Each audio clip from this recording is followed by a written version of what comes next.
What's going on, my fellow A-plussers? Welcome back once again to a brand new episode of A-Plus Hero Report, your weekly stop for your Marvel, DC, television, and movie news right here on our YouTube page, also going live over on our Facebook page as well, ladies and gentlemen. So thank you very much for certainly joining us here on your weekend. It is, in fact, Sunday afternoon. Hopefully, everybody's weekend has been going spectacularly well, but we're here to go ahead and keep you guys updated in everything that's going on in the world of nerd pop culture and some of the big announcements and things like that we're going to be getting into today.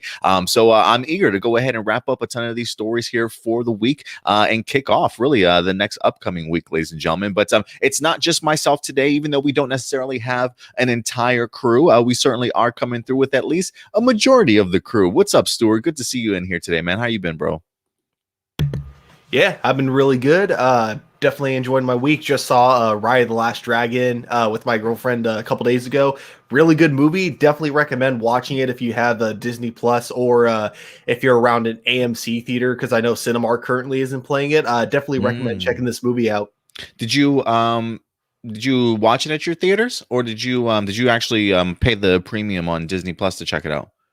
We did the premium on Disney Plus. The problem is we don't have any like AMC theaters in our area that are open. It's all Cinemark, so we weren't able to catch it in theaters. Plus, the only AMC theater that's currently open is like all the way in the city, and even then they don't have their concession stand open. So it overall just felt like it would be a cheaper and better alternative to just watch it at my girlfriend's place. You know, do they have a Do they have a like a BYOB like a BYOS, bring your own snacks type of thing, since the concessions are down? Nope, can't even bring your own snacks in.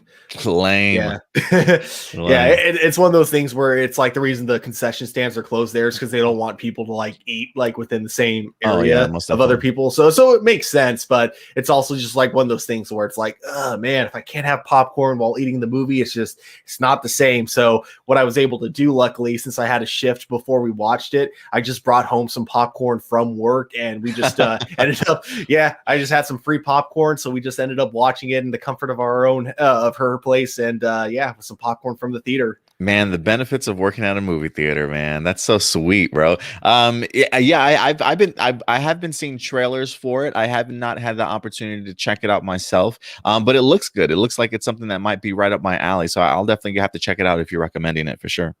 Yeah. Also, one of the funniest things about it, though, that I will say, and I don't know how other people feel about it, but man, she's kind of an antagonist, not really like the main villain or anything, but kind of, I guess, an antagonist. She is super attractive. She's probably the prettiest Disney princess, to my opinion, the antagonist for the film. Nice. Very nice, man. Well, I'll definitely go ahead and check it out. I've been hearing some people on Facebook have been contemplating trying to decide if they want to go ahead and pay the premium. Is it still $30, kind of like Mulan was? Yeah, $30. Oh, okay. Maybe it'll be an investment. I mean, I'm pretty sure we dropped the $30 for. Did we drop them? I don't think we dropped the $30 for Mulan. I think we were thinking about it, and then next thing you know, we look up and I'm like, oh, it's available already? Okay, we'll check it out. We'll check it out. Why not? Let's go ahead and give some quick shout outs here to people that are in the live chat with us today. We got Adrian Perez coming through. He says, hola amigos, ¿cómo estás? ¿Cómo estás, man? Bien over here for sure. Who else we got? We got I'm Handsome Dude is certainly in the house. We got AJ in here also. Thank you very much, guys, for certainly coming through. And of course, if people do wind up joining us, certainly make them feel welcome to the channel as well, ladies and gentlemen. Stuart, I know this was actually a pretty hectic week in regards for me to try and get this stream up for us for today. Were you able to, by any chance, to find maybe an honorable mention or something that you wanted to maybe bring up that we didn't bring up this week? Man, I honestly didn't. Like, I couldn't really find that much news in regards to nerd-related news. Yeah, I was kind of scrambling this week for to get all our stories here together, honestly. I guess like the closest thing I can kind of think of is that I've been watching a few interviews when it comes to, or not watching, I've been reading some interviews when it comes to like upcoming things going on the Flash TV show. And yeah, what's cool is the showrunner Eric Wallace has been saying that they're going to be trying to bring in a bunch of like old villains back. So that's something that we have to look forward to this season. So that'll be pretty cool. Yeah, that should be pretty cool. Yeah, I've been seeing Eric Wallace being a lot more open this season in regards to his plans for the Flash. So I have not watched the first episode of this season, but we do have the review for the Flash on our YouTube page. Indy did go ahead and tackle that review for the Flash, so certainly go ahead and check it out whenever you guys can. Because Indy is currently doing Batwoman and the Flash for you guys on our YouTube page. I'm currently doing Black Lightning, and Stuart, you're currently doing Superman and Lois, but things might change in regards to that, and we'll definitely go ahead and talk about that here briefly. My honorable mention here this week probably has to be some of the new set photos that we've been getting for Thor: Love and Thunder. It's in full swing right now. Taika Waititi and the cast is currently on set filming, and we wind up getting ourselves some brand new photos that wind up dropping this week. So I want to go ahead and highlight some of them for you guys. If you guys recall from Thor Ragnarok, when Loki was pretending to be Odin, he had himself a fantastic sort of play sequence where he was kind of reenacting the dark world, if I will, from his point of view, I guess you can say. And he had Matt Damon was in there. They had a really great time when it came to actually having that play in Thor Ragnarok. Well, it looks as though we might be going back to that same play, or the second part to it, I should certainly say the least. Here we go. Here's some set photos here. You get to actually see the fact that Melissa McCarthy has in fact been cast in this in Thor: Love and Thunder herself.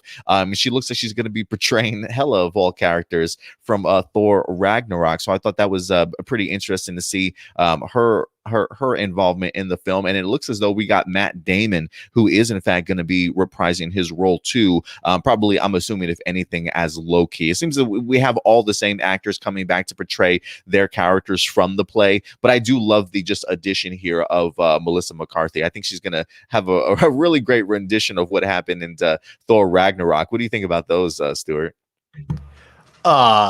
This is like the scene that I'm most excited for now with the whole movie. Like, I'm sure the movie itself is going to be good, but this is the part that I'm most looking forward to, definitely. Okay, good. I was just gonna say, I jokingly am going to consider it canon now that this takes place in the Viewisk universe, because you have Loki reprising his role as Loki you have Matt Damon once again reprising his role as Loki, like he did in Dogma, and then even in Jay and Silent Bob reboot.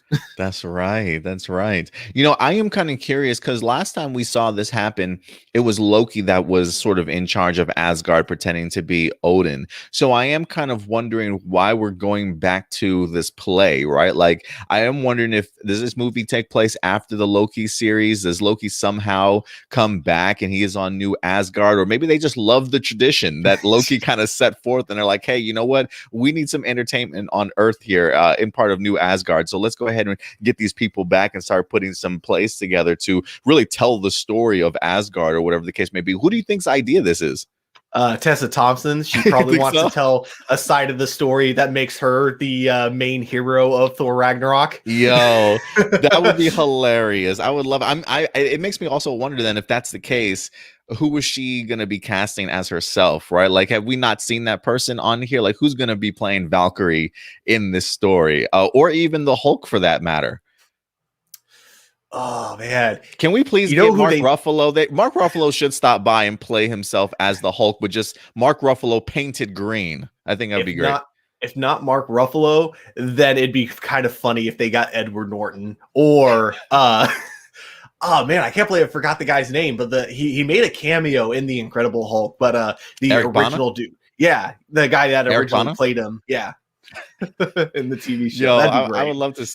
I would love to see that. I would love to see that. But listen, that was one of my favorite parts of Ragnarok for sure. So I'm glad that they're bringing that over here for Love and Thunder. But I do hope that it is Valkyrie who's requesting that. A couple of other photos we wind up getting here the other day. Finally get to see Jane Foster. Natalie Portman is in fact on set. This is her. I don't know where she's located at. We look at some of these shots here.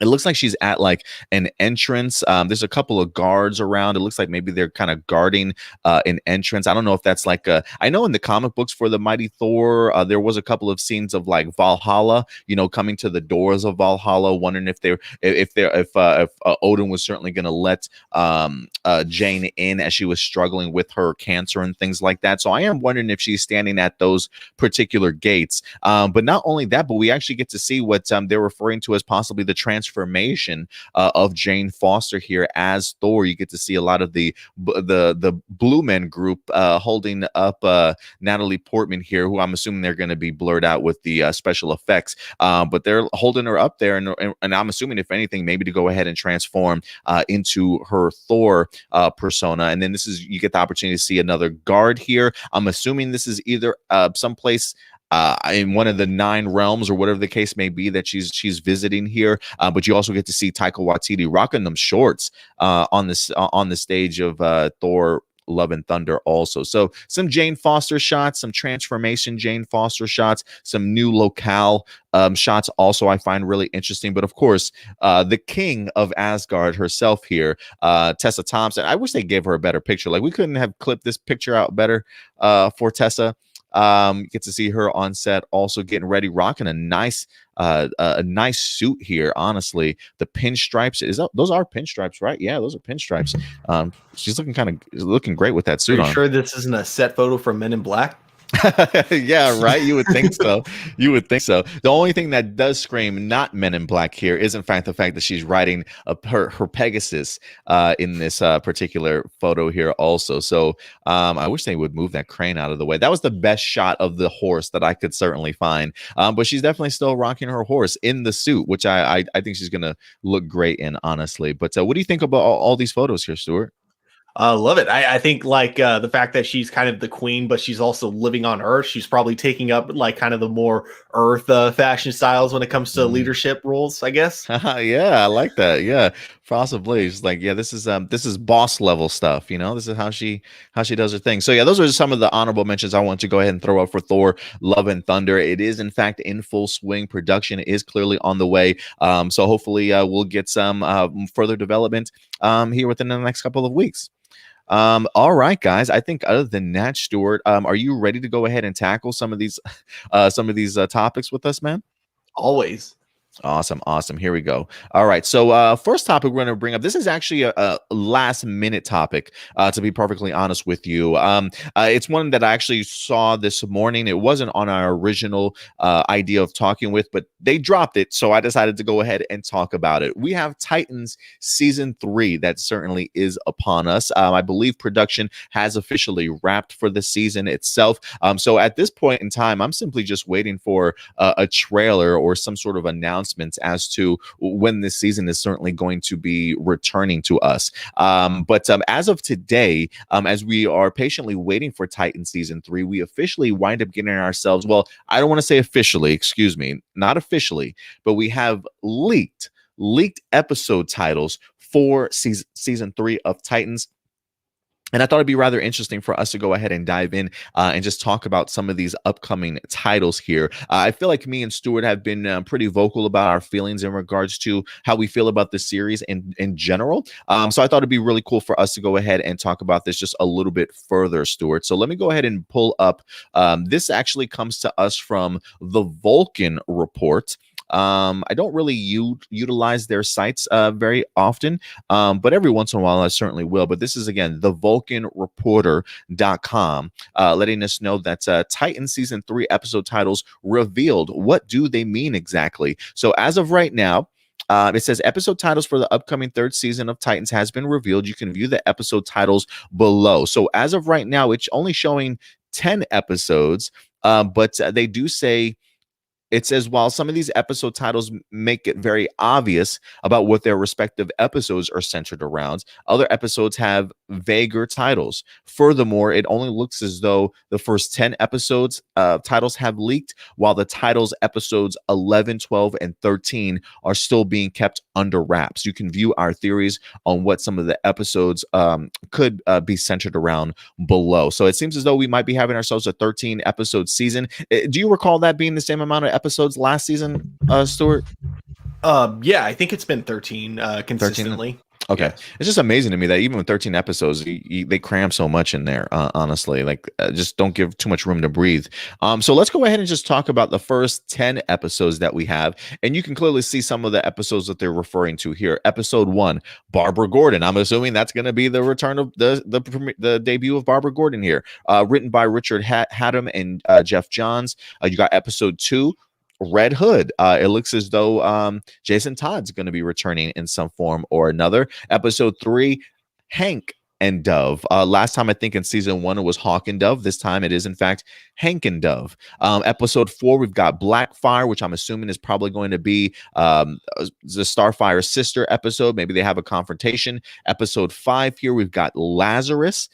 Which when it comes to mine, I just automatically think Ra's al Ghul or the Lazarus Pit. Episode 6, we've got Lady Vic. Episode 7, 51%. Episode 8, Home. Episode 9, Souls. And episode 10, Troubled Water. I wonder if that's supposed to be Troubled Waters, but I don't. Troubled Water. That sounds interesting to me. Stuart, you see some of these titles in here, man. Is there anyone in particular that kind of stands out to you? I guess in a bad way, episode 3 kind of stands out to me because it kind of goes to like one of the problems I've kind of had with Titans is that in season 1 and 2 you already have characters kind of repeating the same mistakes over and over, and it kind of seems like that's where they're going with the title being called Hank and Dove. It felt like, Hank finally kind of got over himself, went back to being Hawk again. Yeah. And now it looks like from episode 3's title, it's like, no, never mind. I'm not over it. I'm back to being Hank and giving up the Hawk persona. But I mean, I feel like for the rest of the titles, though, yeah, I do have a good idea of what they could probably be. Like episode 1, I think that one's the most obvious, like Barbara Gordon. Episode 2, maybe we don't get him in full on costume, but I feel like that'll be kind of when we start to get Jason Todd as the Red Hood. Episode 3, I'm expecting it to be just like kind of what they did in season 2, more or less. Episode 4, of course, getting the return of Blackfire. Episode 5, my prediction is that something in episode 2 happens to Jason Todd, like he gets killed or really badly injured. So they use the Lazarus pit to bring him back. Episode 6 kind of intrigues me, though. Lady Vic. Because it could mean a couple of things. It could be a version of the character that we saw in Doom Patrol, who, was kind of a love interest for Victor. So, like, in the comics was like kind of a female version of Cyborg. Okay.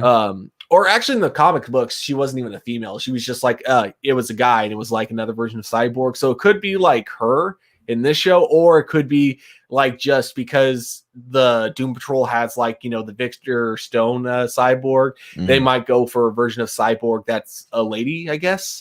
There is a DC character called Lady Vic. Oh, is there? Yeah, she's she works secretly as an assassin, bounty hunter, and a mercenary.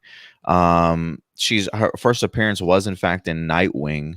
So I'm wondering if there is in fact a Nightwing connection here. I just looked this up. I literally just Googled this. Okay. So she is considered a Nightwing enemy. So I'm assuming that's probably maybe a new rogue, maybe that we have the team having to face, or maybe some who knows, maybe some personal connections between her and Dick Grayson. You know what I mean?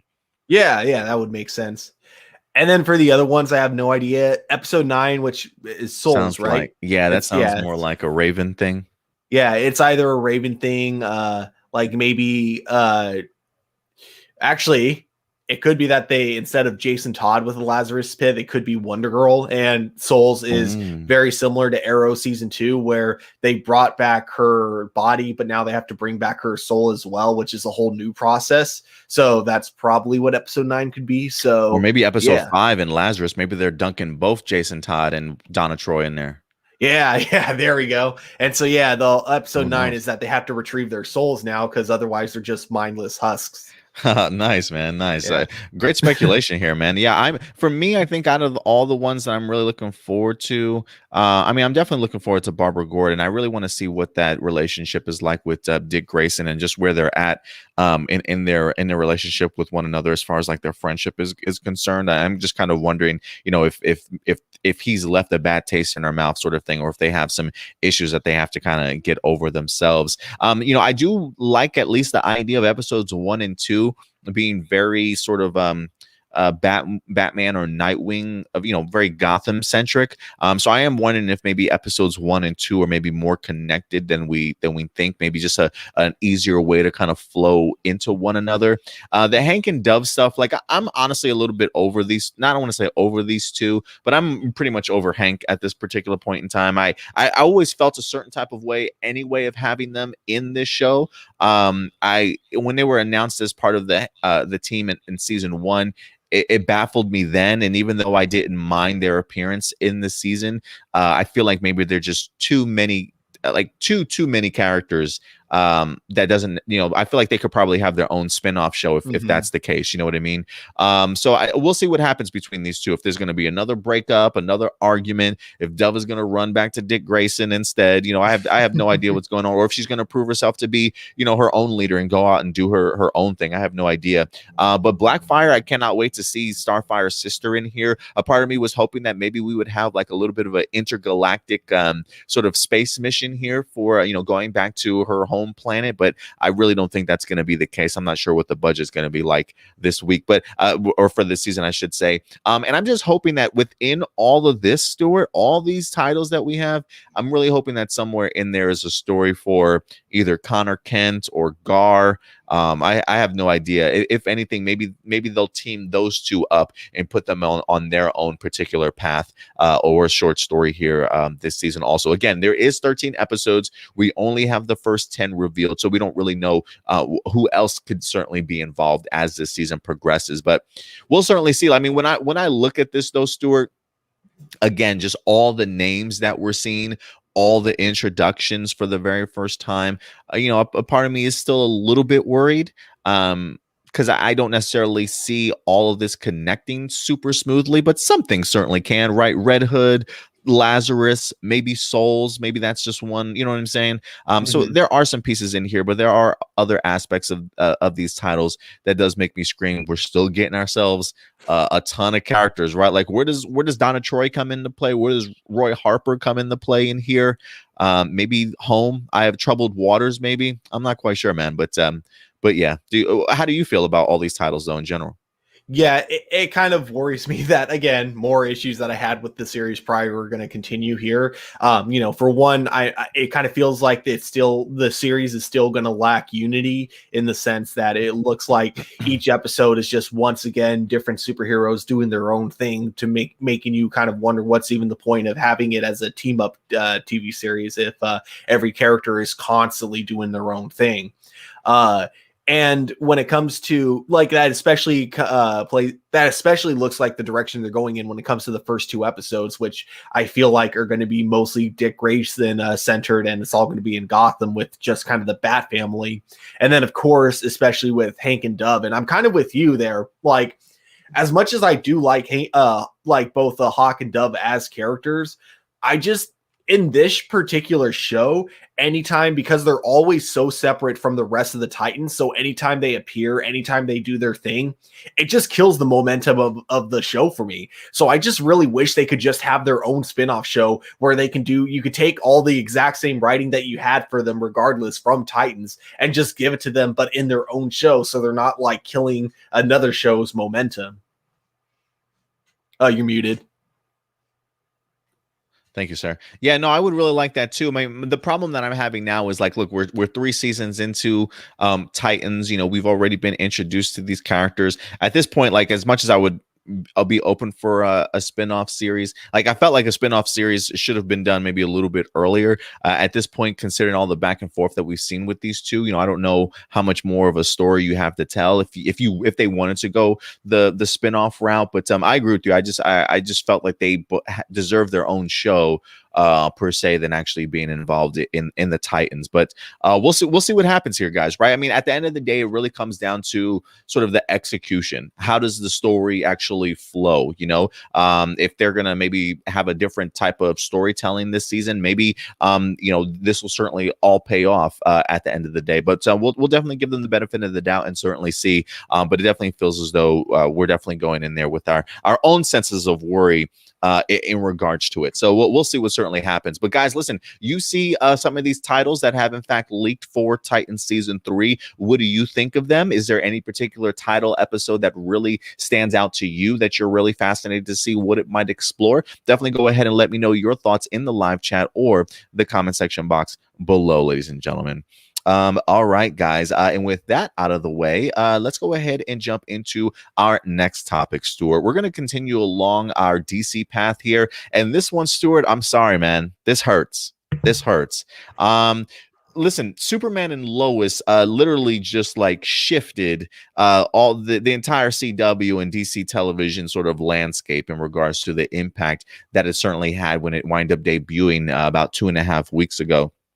The first episode, incredible, backed up by yet another fantastic episode this past week, both of which Stuart has in fact reviewed for the channel. If you haven't checked out his Superman and Lois reviews, please go ahead and do so. They are currently up on our YouTube page as of right now. But you would think the idea of Superman and Lois being able to take advantage of that momentum from its success would certainly go a long way for the show. But it seems COVID, unfortunately, has different plans, as momentum has officially stopped, or at least it will officially stop here for Superman and Lois, ladies and gentlemen. Let's go ahead and break down this information as to why Superman and Lois may in fact be delayed, Stuart. So let's go ahead and talk about this a little bit. This comes to us from deadline.com, letting us know that Superman and Lois temporarily moves off the CW schedule due to previous COVID-19 pause.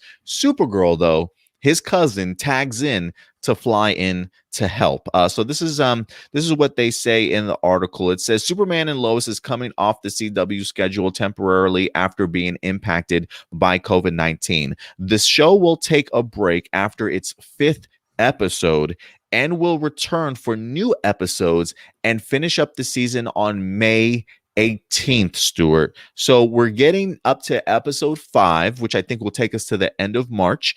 And then from there, the show will not be back until May 18th. It says, meanwhile, Supergirl will premiere its 6th and final season on Tuesday, March 30th in that same time slot. So March 30th is the premiere now of Supergirl. It looks as though they probably bumped that up from what they originally wanted to also. It says Superman and Lois, which films in British Columbia in Canada, has been previously impacted by a positive test and shut down production temporarily. As a result of the scheduling change, the CW will now air People Presents Harry and blah, blah, blah on Thursday, March 28th. When Superman and Lois returns in May, Supergirl will complete its final season later in the summer. So we're getting Superman delayed after episode 5. Supergirl begins on March 30th. Superman and Lois returns May 18th. And in that time, Supergirl will then take a backseat to the show finishing itself off, Superman and Lois finishing itself off, and then coming back once Superman is finished. Now, if that hasn't confused you guys yet, maybe we can do a better job at it. But to Stuart, you hear this news, man, and I feel terrible, Stuart. I really do, because this show had a ton of momentum. Granted, we will, I guess the bright side here, though, Stuart, is we get at least 5 episodes. I feel like that's a nice meaty chunk of Superman and Lois to really sink your teeth in and enjoy for a little bit before a 2-month break or so, if you will. But I really was hoping that this season would just continue to push through, as some of our previous seasons certainly have. I mean, listen, you do what you got to do, right? Everybody, as long as everybody's safe at the end of the day, it just does suck that the idea that the momentum has kind of been sucked away a little bit. But you know what? For me, somebody that enjoys Supergirl and ready to dive into its last season, I'm actually kind of thrilled that we get to see some of it on May, beginning on March. But the back and forth, man, is just gonna kill it for me, I think. What do you think, Stuart? You hear this news? Man, yeah, I am a little bit sad to hear this. There is one bit of good news that comes from this, and I'll get to that afterwards. But I'm going to talk about what like is going to really be bad for both shows. I think in the long run, from going with this, is that obviously with the big delays on Superman and it being off the air for quite a while, it's going to have the same issue that Supergirl had kind of with its fourth season. I feel like it's really going to lose its momentum because of that. So like as people are really getting hooked into it, that's when it gets kind of taken away from them. And for that long period of time, as they're waiting for new episodes, my worry is whether or not people are going to have the patience to wait for those episodes. So then what could possibly happen is by the time it returns, people may end up not caring as much. And, the same thing could possibly happen with Supergirl. If they're going kind of back and forth, it could also be the same thing where, people are really getting hooked into this last season. And then, as they're really, getting ready to see how it all wraps itself up, that's when the show gets taken off and then replaced once again by Superman. So it does really suck in that sense, because I feel like both shows are going to really lose viewerships in terms of like, once they return. Like, I feel like once a Supergirl starts, it's going to have a good amount of viewerships, especially because of its time slot and because of the show that is kind of taking the place of. I feel like if there was ever an opportunity to get new viewers into Supergirl, now is perfectly the time, especially when it's in the same time slot as Superman. And this is what I'll say is the good news about it. I do think that Supergirl is going to get quite a few new viewers from this, which, depending on how they write this last season, could actually potentially be a really good thing for the show. But at the same time, again, it comes down to the momentum that you might lose from your audience from something like this. So, yeah, it is unfortunate news, to say the least, for sure in the long run. And the other thing that kind of worries me is that, the two major issues with Superman and Lois in terms of, why it's being delayed is obviously COVID was the main one. And I hope the CW realizes it. But the other thing is that another reason the delays kind of happen with Superman is because of the way that they're filming it, with having like much bigger production behind it, a lot along with like bigger sets and more like location shootings that they're doing.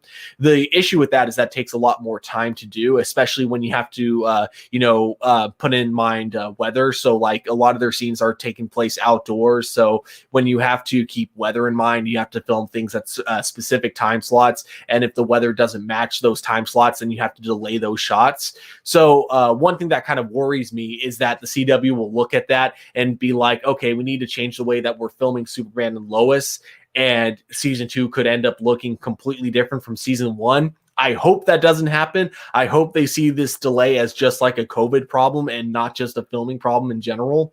But that's like the other thing that kind of worries me.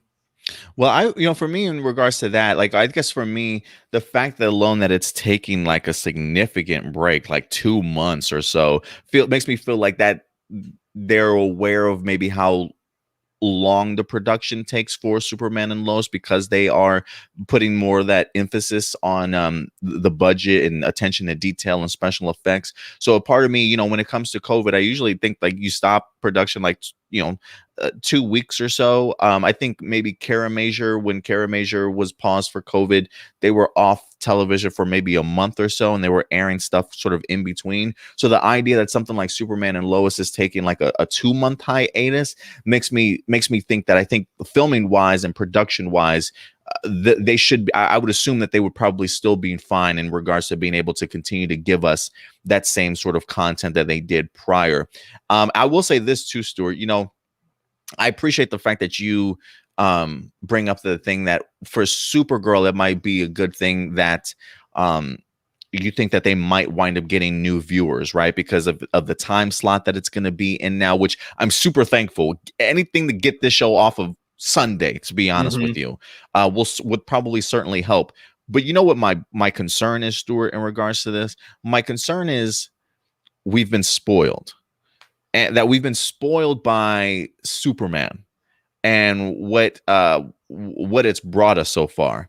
So you tell me we get 5 episodes of Superman and Lois, they blow us away, unlike anything that we see, and then you tell me Oh, but by the way, next week is Supergirl, guys. Supergirl.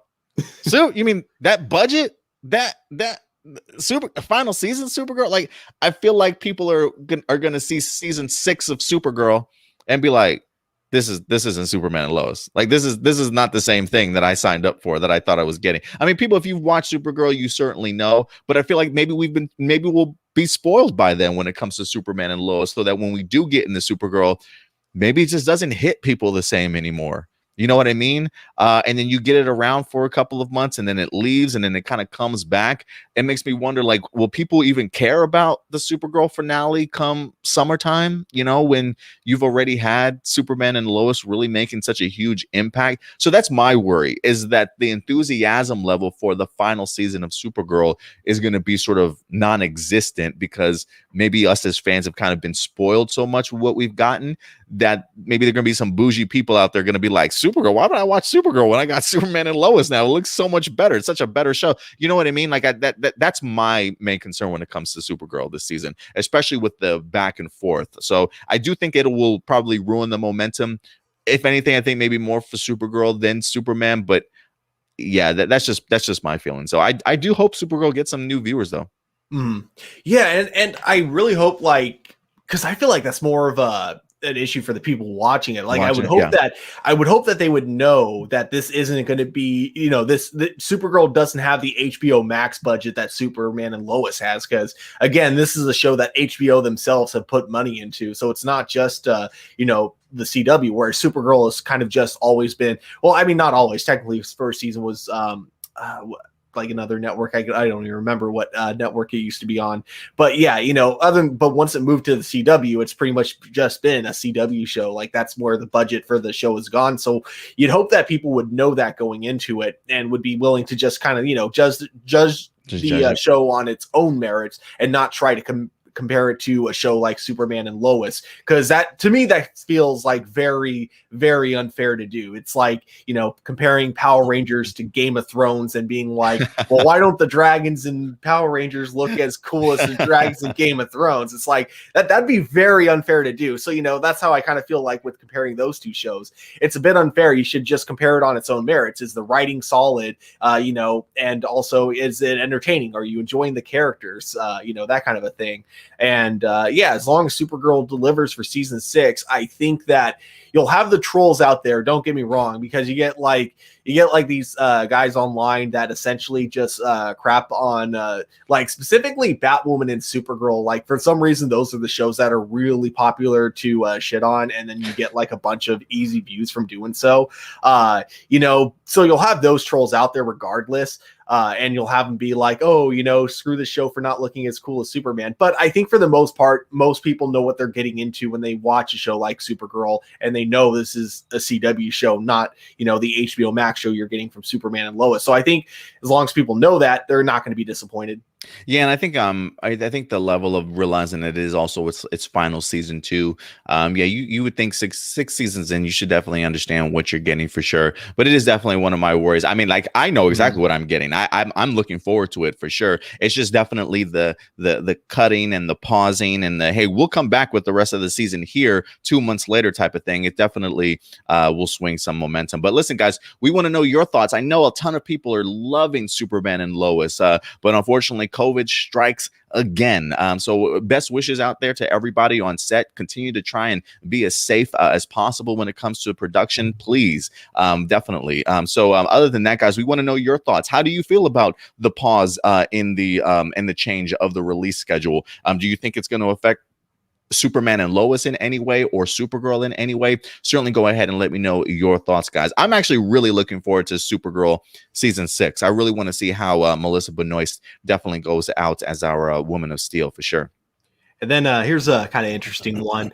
Maybe during the hiatus, Melissa Benoist can go film an appearance for Superman and Lois, even if they're just outside the Kent farm, or bringing the main cast over to Supergirl following protocol. I would be down with that, Adrian. I would love that, honestly, especially a farewell tour. Let's have a farewell tour for Melissa Benoist, shall we? I mean, David Ramsey's getting one. Can Melissa pop up somewhere else too? Oh yeah, like I think that'd be kind of cool. In fact, it's funny. This was something that didn't really occur to me until I think it was AJ that messaged me this on Facebook.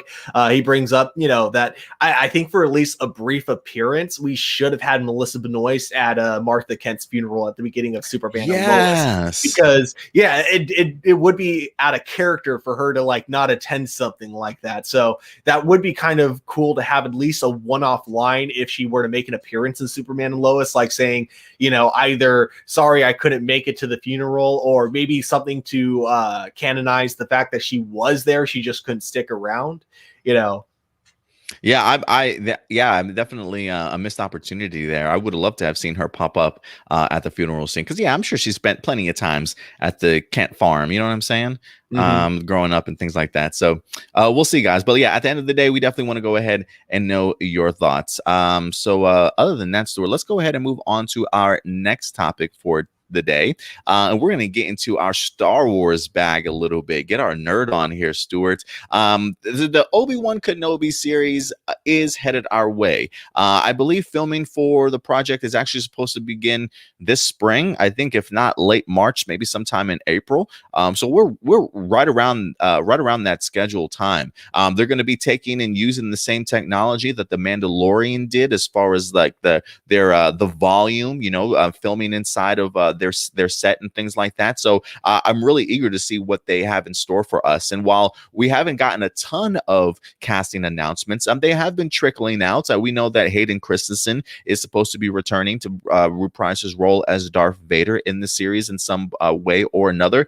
But more casting announcements have officially come this way. And this is coming to us from Deadline.com. Looks as though, Stuart, we have ourselves another Game of Thrones alum making their presence felt in other television shows. So let's go ahead and bring this up. This comes to us again from Deadline.com. If you guys recall Game of Thrones, or I think was the show Rome, maybe, you actually might recognize her. It says here, Obi-Wan Kenobi series, Game of Thrones and 4 Life star Indira Verma set to join Disney Plus's Star Wars spinoff.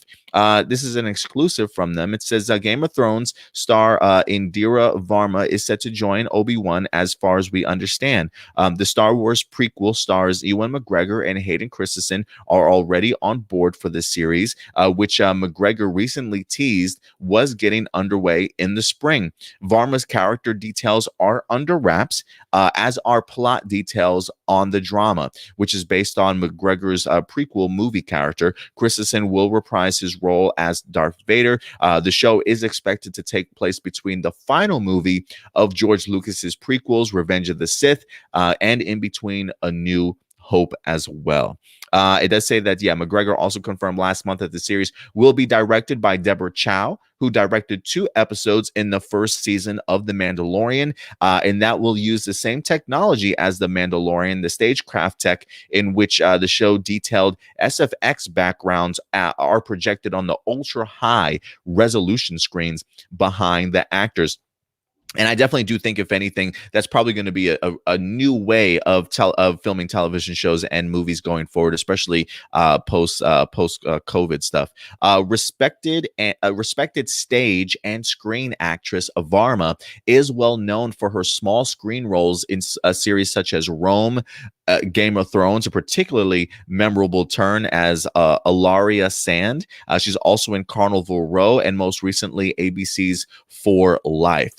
Or For Life, like NWO, baby. So yeah, I have not seen her in Rome, but I have loved her in Game of Thrones. I do find it interesting that we have sort of wasn't Pedro Pascal's character married to her, if I'm not mistaken, in Game of Thrones. So I think it's pretty cool that we got Pedro on Mandalorian, and now we've got her here in Obi-Wan. As we're just continuing taking some of these characters and keeping them close by. But I love this decision to go ahead and bring her in. While we don't necessarily know who Indira is certainly going to play, I do think that this is a great casting, and if she can carry over that same momentum that she had from Game of Thrones, where she just was a fierce seductress conniving. Like she definitely always had plans of her own, but was extremely strong and powerful woman. I think she at one point in time, she might have even been sitting on the throne or plotting to sit on the throne in her own country or her own area. I love what she wound up bringing. I think she was in charge of the three other females too. I can't remember if those were her daughters or her sisters. They were like assassins too, just deadly as can be. I just love the edge that Indira Verma brings here. And if you ask me, I really would love if Indira wind up playing some sort of Inquisitor maybe in this. I was thinking maybe like a love interest to that of Obi-Wan Kenobi, but I would just considering what I've seen Indira being able to play as far as like the royal, like with royalty, but also a sense of venom in your blood, you know what I mean, that can strike, type of thing. I really would love to see what she could bring to the Star Wars universe. So I don't know if this would be an Obi-Wan love interest. I'm kind of going like Inquisitor here, or somebody even like part of the Empire, whatever the case may be. You hear this news though, Stuart. How excited are you to have Indira Verma as part of the Obi-Wan Kenobi series? Anytime I hear of a new Game of Thrones actor coming to Star Wars, I'm always like, perfect. Game of Thrones and Star Wars seem to blend really well together. And I feel like anytime you get a Game of Thrones actor in Star Wars, they always tend to do a really good job. When it comes to Pedro Pascal and I forgot the actress's name, but the one that plays Captain Phasma, I think they've all done. And also even, oh God. I am so terrible with names, so I apologize. But Daenerys, when she ends up playing kind of the love interest in Solo. But anyways, Emilia Clarke. Yeah, I'm really terrible with names. I really got to get that fixed. But anyways, yeah. So now, like hearing her, sorry. My brain's all scrambled today. Hearing that she is going to be in the Obi-Wan series, I think is going to be a perfect fit. And I feel like there are two type of characters that she could play perfectly, and she would fit in so well when it comes to the Star Wars universe. I think that option A being like the Inquisitor, like you were saying, or a Inquisitor, I think she would be perfect for an Inquisitor role. Definitely. She definitely has that villainous aspect to her that I think would work so well. And I would love to see her as a rival to Kenobi for sure. But here's the other thing. You brought up love interest. And I think she could actually, you'd have to completely change her hair, obviously. But she would, if they go with flashbacks, because they're bringing in Hayden Christensen into the show, which implies that they're probably going to have some flashbacks when it comes to the Clone Wars era of things. So we might get some more of that. So if we got some flashbacks with her as, what's she called? The Duchess, right? The Duchess Satine. Yeah. If we got some flashbacks of the Duchess and she was the one playing that role, I think that would be really awesome. That actually would be. Let me see if I can pull up a photo here for people who aren't familiar with the Duchess. I will ask you this. I mean, I'm trying to think timeline wise. Would that fit for her? Oh, you said flashbacks, right? Yeah, it would have to be flashbacks, obviously, because she's dead after the Clone Wars series. But assuming that that's what we're going to be getting in the show, I think she could work really well with that. And especially because like I said, they're bringing back Hayden Christensen, and I highly doubt they would bring him back just to wear a Vader suit and have his voice be dubbed over by James Earl Jones. But if they bring him back for flashbacks, I feel like why not bring other characters from the Clone Wars? Bring back other characters from the Clone Wars era as well. Did this thing not save? Yeah, it didn't save. All right, it's all right. Well, if you guys get a chance, Duchess Satine, definitely go ahead and check her out when you can. Let me see if I can. I'm determined to pull this up here. Damn it! Hold on one second. I will say Streamlab will not stop me. Don't let Streamlab's annoying system stop you. Yeah, man. I got to be smarter than the computer here. Hold on a second. But yeah, I think that if not the Duchess, then I think her as an Inquisitor and then possibly a love interest as well as an Inquisitor could also really benefit the Star Wars universe. I'm really excited to see her role for sure. So that's Satine. Yeah, give her a nice big old headdress. She seems like she definitely has like I don't want to say the facial features, but like that skinny this skinny jawline, if you will. Yeah, she might be able to pull that off. I think that would be great. Especially the idea of just Indira and Ewan McGregor together. I think they could probably put together some really great romance on screen, some type of thing. That forbidden love. You know what I mean? I would love to see that in a flashback form or something like that. And plus, on top of that, it'd be a great way to like kind of capitalize on the popularity of The Mandalorian, because then we get an excuse to have more flashbacks and more like history of Mandalore to an audience that maybe has never seen the Clone Wars or Star Wars Rebels. Yeah, that would be a really great way to kind of link that storyline a little bit further together. Because, look, we know that they're supposed to be creating a ton of spinoffs that are going to be leading into The Mandalorian's final season and stuff. And, with the Ahsoka series that we have, was it Rangers of the Republic, if that's still even happening at this point in time, the Boba Fett stuff also. Yeah, so who's to say that Obi-Wan series doesn't just drop some inklings of information for them to wrap up in The Mandalorian at some point in time also. But for me, I'm definitely going to go Inquisitor first choice, but I do like the idea of her playing the Duchess Satine in a flashback if that's the case. So we'll see how big her role definitely is going to be for this season. I'm not sure how many episodes were expected here from the Obi-Wan series, but I'm just glad, honestly, that we're having some top tier talent being brought in, and I'm not expecting this season to let us down at all. I feel like, if anything, this is probably one of my favorite spin-off series that I'm most looking forward to, because I feel like I've been waiting for this for years. Just the return of Ewan McGregor as Obi-Wan Kenobi has got me in my feels. He was one of my favorite aspects of the prequel series, and just knowing the fact that Ewan McGregor loves this character and has been really wanting to come back has me even more excited. But listen, when it comes to Game of Thrones, I feel like you can't go wrong. There's a plethora of talent for them to certainly pick from. They did it with her significant other in Pedro and brought him in. Why not go ahead and bring Indira on board also? So I'm pretty pumped for this. But guys, listen, we want to know your thoughts in regards to this. Indira Verma has officially been cast to go ahead and join Obi-Wan Kenobi series. Role is under wraps. Who would you certainly like to see her play in this? Who knows, Stuart? She could just be like a part of the rebellion or something like that. I was gonna say a stormtrooper, but maybe an Imperial officer. Maybe she's got her own Star Destroyer or something like that. Yeah, like I said, even though like these are the type of roles I would cast her in if I was like the casting director, I'm sure whatever they put her in, she's got enough range in her acting abilities that she can pull off anything that they need her to do.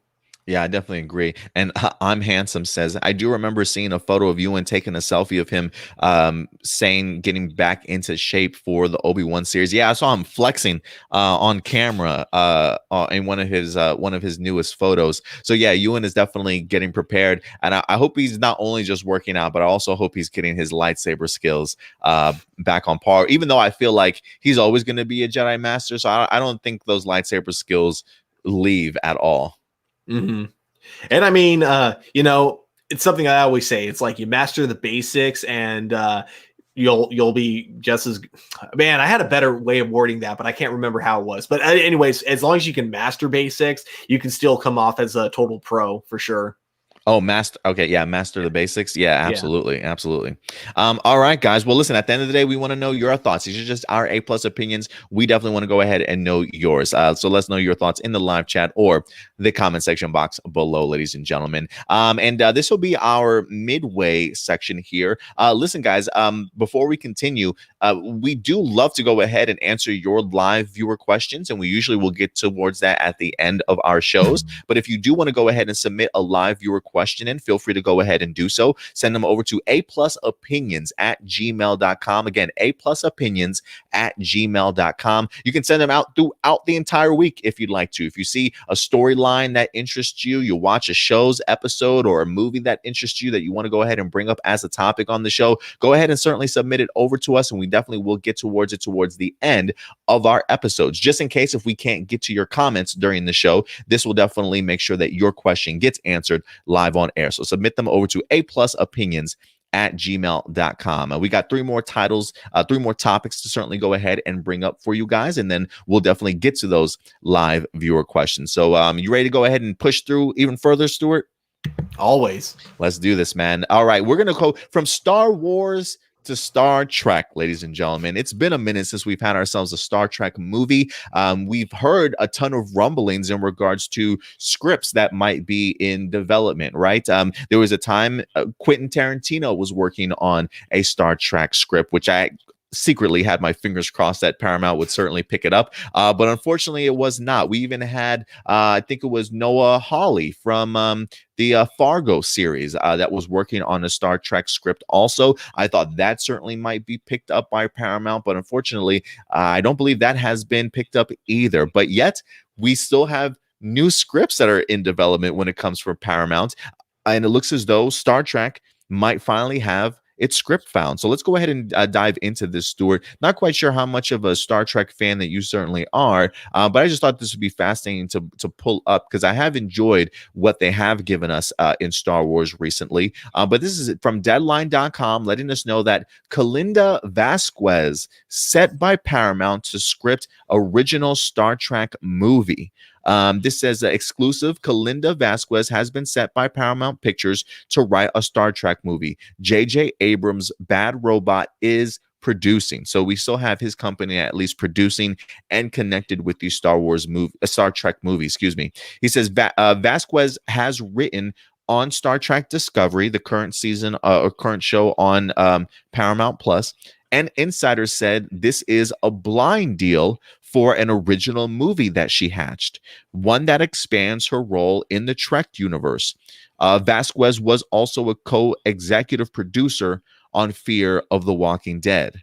It says Vasquez just made a splash in teaming with Game of Thrones author George R.R. Martin on an HBO series adaptation of the Roger Zelazny sci-fi novel Road Marks. I might have to check that out if that's available on HBO Max or wherever. I'll check it out. Her TV credits also include Once Upon a Time, Nikita, Human Target, Prison Break, and The Runaways. And then it also says here that the most recent big screen voyage of the Starship Enterprise was Star Trek Beyond. There had been several attempts at mounting another movie. They do mention Quentin Tarantino's and Noah Hawley's there. Both of those have in fact cooled off though.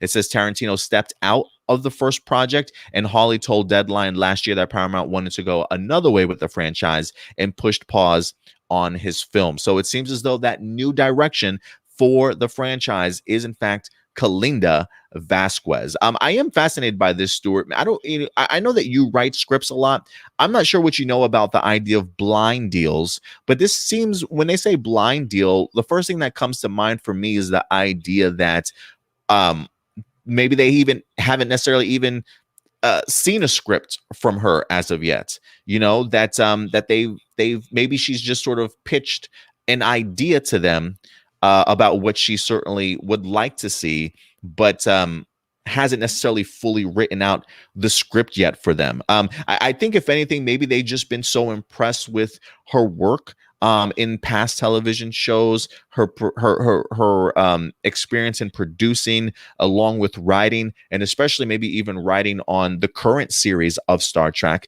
And if I'm not mistaken, I believe she's actually named after a Star Trek character also in Kalinda, which I think maybe was from the classic Star Trek show itself. So Kalinda Vasquez has ties to Star Trek, not just by her name, but clearly just invested in Star Trek, probably for her life. So the idea that she's working closely already with Paramount on a Star Trek series, I think she maybe wrote like 2 episodes, maybe in this previous season. I could be wrong, but maybe they love just the idea and the concept that she presents, and are really open to the idea of seeing what she can do when she actually puts the pen to paper and winds up creating a new story for us. So we'll see what happens here. There's really no details as to the direction. When they tell me it's a script, an original script for Star Trek, a part of me is thinking maybe we are leaving behind 2 things. Either we are leaving behind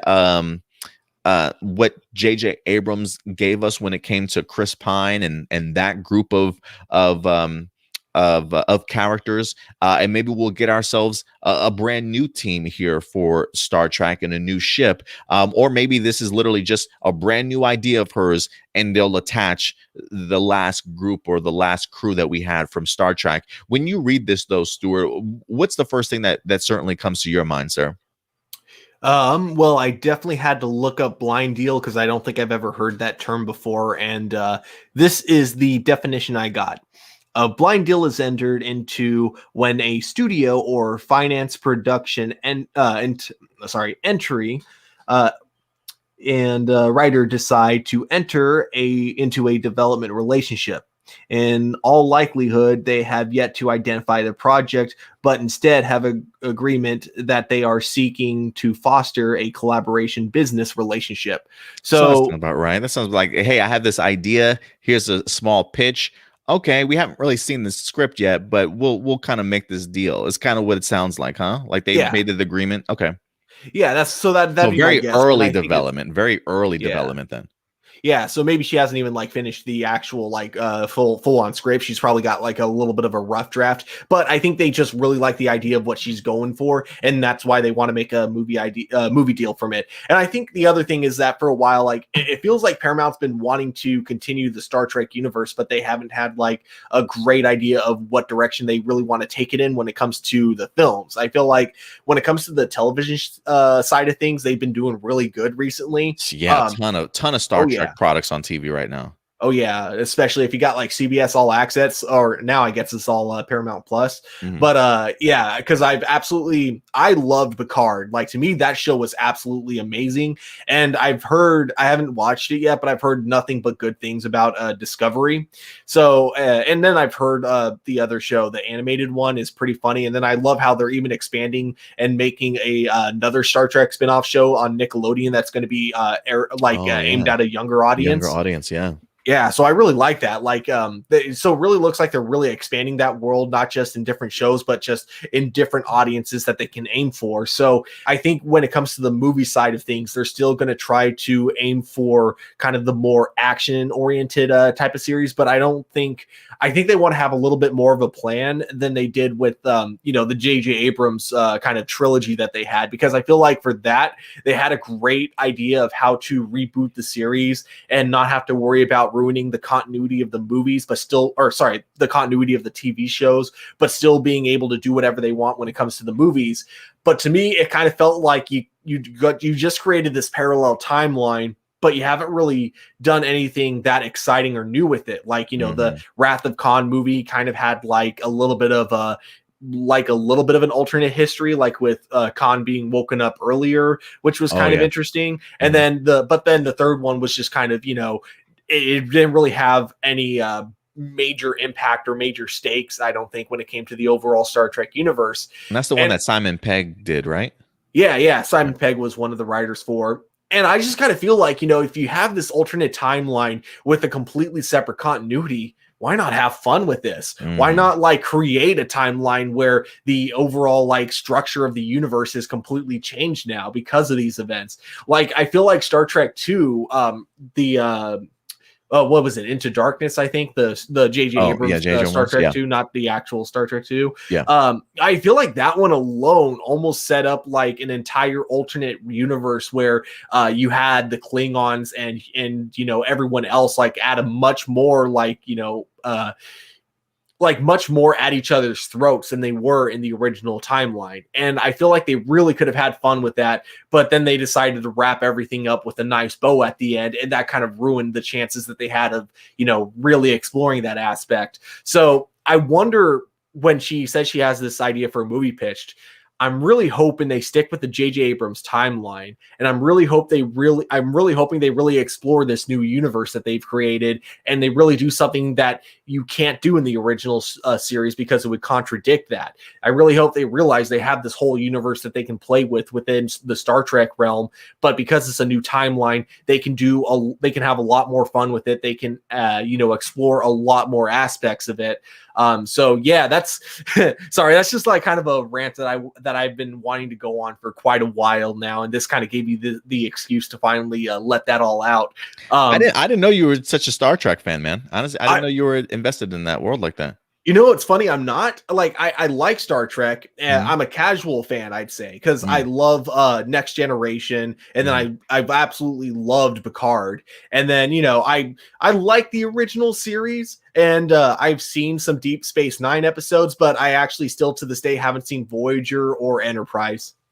Yeah, I haven't watched Enterprise. Voyager was my shit growing up, though. Back in the day, I watched that every week it came on. But I definitely grew up on Next Generation, sitting watching with my family and things like that. I couldn't get into Deep Space Nine. That was definitely my stepdad. He absolutely loved that show. But Next Generation and Voyager were the things for me. And you talk about the idea of Star Trek having fun and taking risks and chances. I would recommend Star Trek Discovery. I had a lot of fun watching the first season. I started watching the second season. It was pretty good. I just never got a chance to finish it because there's just so much damn stuff on TV, unfortunately. But if you do get a chance, I would certainly recommend it to you, because for me, when I think of Discovery, I do think of Star Trek taking chances and doing things that it maybe necessarily didn't do before. And if they can kind of continue with that same mindset of expanding this universe and taking some opportunities like that,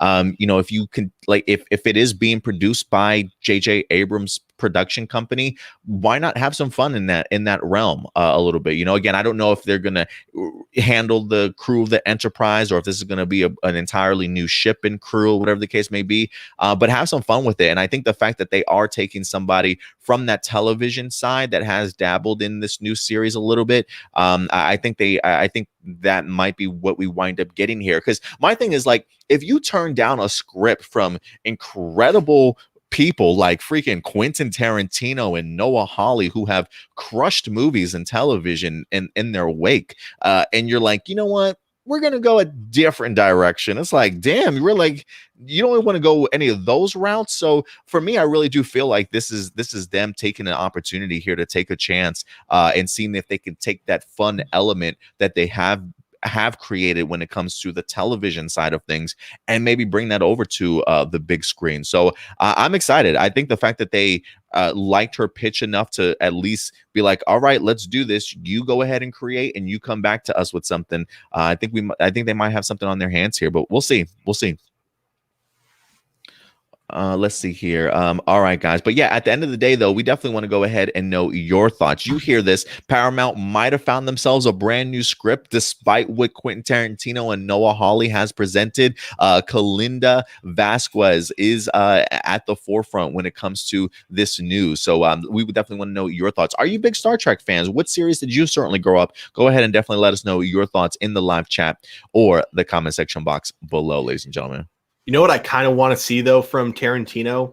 If we're not going to go ahead with his Star Trek movie, I want to see him still produce that film, but just, take away anything that would get him sued by Paramount. So anyway, in other words, take out any names that would actually affiliate itself with Star Trek. And still do the movie, but just differently.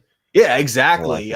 Just like how a lot of Doctor Who fan fiction kind of becomes like its own separate like comic book or its own like separate novel, because they just kind of go through the names. They just change them all so it can be legally safe to release as its own thing. That you never know. Maybe animation form. Maybe somebody picks it up and does it for Quentin. Who certainly knows? Yeah, I wouldn't mind the idea of seeing that if it eventually gets to the light of day. So we'll definitely see. All right, guys. Let's go ahead and move on to our next topic, Stuart. We got two more to go ahead and tackle. This should be a fun one to talk about because I'm a big fan of martial arts, action films in general, to say the least. And I gotta say, Stuart, it is bold words, my friend, when you say your plan is to put forth the best fighting or the best action on screen ever. And what do I mean by that? Guys, we have a small movie coming out this in like a month or so called, I don't know, you might have heard of it, Mortal Kombat. They just wind up dropping a fantastic trailer a couple of weeks ago that just shut down the internet, got Mortal Kombat and video game fans super excited. People that aren't even Mortal Kombat and video game fans got excited from seeing just a stellar trailer. But will the trailer live up to the movie? We certainly will see. But this week, guys, over on Collider, the director came out and promised best fights that have ever been on film. And you know what? I got to tell you, the Raid and Raid 2 may have something to say about that. So let's go ahead and get into this storyline, shall we? This was really fascinating to me. This comes to us from Collider. Mortal Kombat director Simon McQuaid promises, Stuart, he said the P word, man, promises, plus the film's cast and crew explain the importance of having each fight tell a story. We won't go through the entire thing because a lot of the crew does go ahead and talk, but it does say co-produced. Oh wait, hold on. Let me see. Okay, here we go. During the set visit conducted in 2019, McQuaid explained the process that he and the film actors and stunt coordinators utilized to ensure that every bout carried emotional weight and importance in addition to being exhilarating to watch. He says the fights themselves, what we've attempted to do is to innovate within, to drive character forward and story forward within the fight. We spent a lot of time on that. The fight team are incredible on this movie. The first thing I said to Kyle, who is the stunt coordinator, he runs the whole thing. I said, okay, I said to him, okay, Kyle, we have to make the best fights that have ever been on film. So no pressure. But it was really about building character and story within the fight itself. So it didn't just feel like a plug-in. It actually felt like part of the scene and part of the act. And what I also love here too, let me see here. This says, that is the goal. It is to try and make the most badass fight that's ever been shot, is what the producer Todd Garner says. It's a very tall order, but we're going to do our best and we'll see what happens. It says that Garner then elaborated on the story-driven approach to the action, comparing the meticulousness and the extensive fight choreography to that of a dance movie. He says the closest thing I can think of is that it feels like a dance movie where it's just like, we got this. We're not faking anything. These guys are just, they're the best at what they do. Lois Tan, who played a new character named Cole Young, has done every piece of fighting choreography in this movie, and they all have. That's pretty cool. I had no idea. The actors definitely seem as though they're going to be super hands-on in bringing this to life. Joe Taslim, part of the night comes for us, and most notably the Raid Redemption. Here you go. He says who plays the iconic Mortal Kombat villain Sub-Zero. He echoed McQuaid's statements about the importance of each fight having dramatic significance. This will be the last quote here. He says, a fight scene and a heavy drama scene are the same. In a heavy drama scene, people throw lines and translate emotion into words. In a fight scene, we don't say. We deliver our kicks and punches, angry, agony, and struggle. That's actually a drama scene. And that's not easy. If you do it yourself, of course, if you don't use a double, that's hard. It's not easy. There's no lines, but we know for sure that it's not just a fight, right? It's a story. What is the purpose of this fight? I need to know does this character think he's going to win, or no, he's going to die, but he keeps fighting, or he's going to play with, he's just playing with this guy, us are underestimating him. Those things are very important in a fight. It's acting. If you see a really cool fight scene, a lot of cool fight scenes are just empty, are empty because people are just focusing on the fight. It's soulless because sometimes people get carried away with how cool to look on camera. But the most important thing is the way you treat the action is the same way you treat drama. It's all about delivering of emotion, which is what is the fight for? What is the motivation? People need to see what's inside, not just the blood and the bruising, but what's happening inside that face. So I think that's what I'm trying to do with every fight scene in this movie. It needs to show so that people can relate, so people can feel it. That's from Sub-Zero himself, ladies and gentlemen, Joe Taslim from the Raid Redemption. And some really big words here from Todd Gardner and the stunt coordinator, or the director, I should say, in McQuaid. So, Stuart, let me throw this over to you first, man. You hear this coming from the director, promising the best fights that have ever been on film. What are some of the best action fights that maybe you've seen? But regardless, when you hear what some of these people have said, do you think they maybe can live up to that expectation? Hard to say whether or not they can. But I'm just going to say this: that is a bold claim, because before hearing this article, I'm going into this movie expecting entertaining fight scenes. They don't have to necessarily be the most intelligently thought out. They don't have to be the best choreographed or anything like that. They just got to entertain me. That's all. But now you're telling me that these are going to be some of the best fight scenes that we've seen in film. All right. So now it's like one of those things where, you've unfortunately put my expectations from here to here now. Cause now if it's not gonna, the problem is that now that you've hyped up your own film this much, now there might be a little more disappointment coming from your audience if it doesn't live up to that hype that you've just built up for it. I feel like if he had kept it at the same height level, and then let's say what he says is exactly true. These are going to be some of the most incredible fights that we see in all of cinema. All right. If you didn't hype it up this way and people went into it just expecting decent fight scenes and that was it, and then they got that kind of a fight from it, I feel like the impact could have been that much bigger for your film if he had like kind of said nothing about it. So, I feel like it's definitely a big, risky and bold claim to be able to say we have some of the best fight scenes in film. And now for people to go into this, if they're, at the very least, you got to make sure they're not disappointed. But now you're going to now it's going to be a whole lot harder to blow people away with these fight scenes because now they're going into it expecting it to be really good. As for your other question, some of the best fight scenes I've ever seen, I think one of them actually coming from the actor himself, the Raid, definitely some of the most impressive fight scenes from the Raid in general. I don't know if this really counts as a fight scene because it's really just kind of one long chase scene, but with a lot of cool martial arts involved. But did you ever see the Ombak Warrior? Oh yeah, with Tony Jaa. Yeah, I love the chase scene in that movie. Yeah, it's a great one. Yeah, so which had a lot of martial arts on it in it, so I'm not sure if that technically counts, but that would also be one I'd put up there. And then one going somewhat old school, not like super old school, but going into the 70s. Love Enter the Dragon, the mirror fight scene. Just the way they were able to film that with having so many mirrors everywhere and the type of cameras that they had at the time, which were not easy to hide. You look at you look at movies like John Wick, which can replicate that really good in John Wick 2 when you have multiple mirrors. But the thing is, cameras are a lot easier to hide nowadays, and it's so much easier to digitally edit out cameras if they are seen in frame. So what they were able to do back then in the 70s when that wasn't an easy thing to do, that's always been something that's impressed me. Like even before I was interested in like film in general, even like before that, I was still impressed by the fact of, whoa, you can have this many cameras at this many different angles and somehow not see it. How do they do that? Yeah, it blows my mind to this day, man, watching that kind of stuff. Yeah.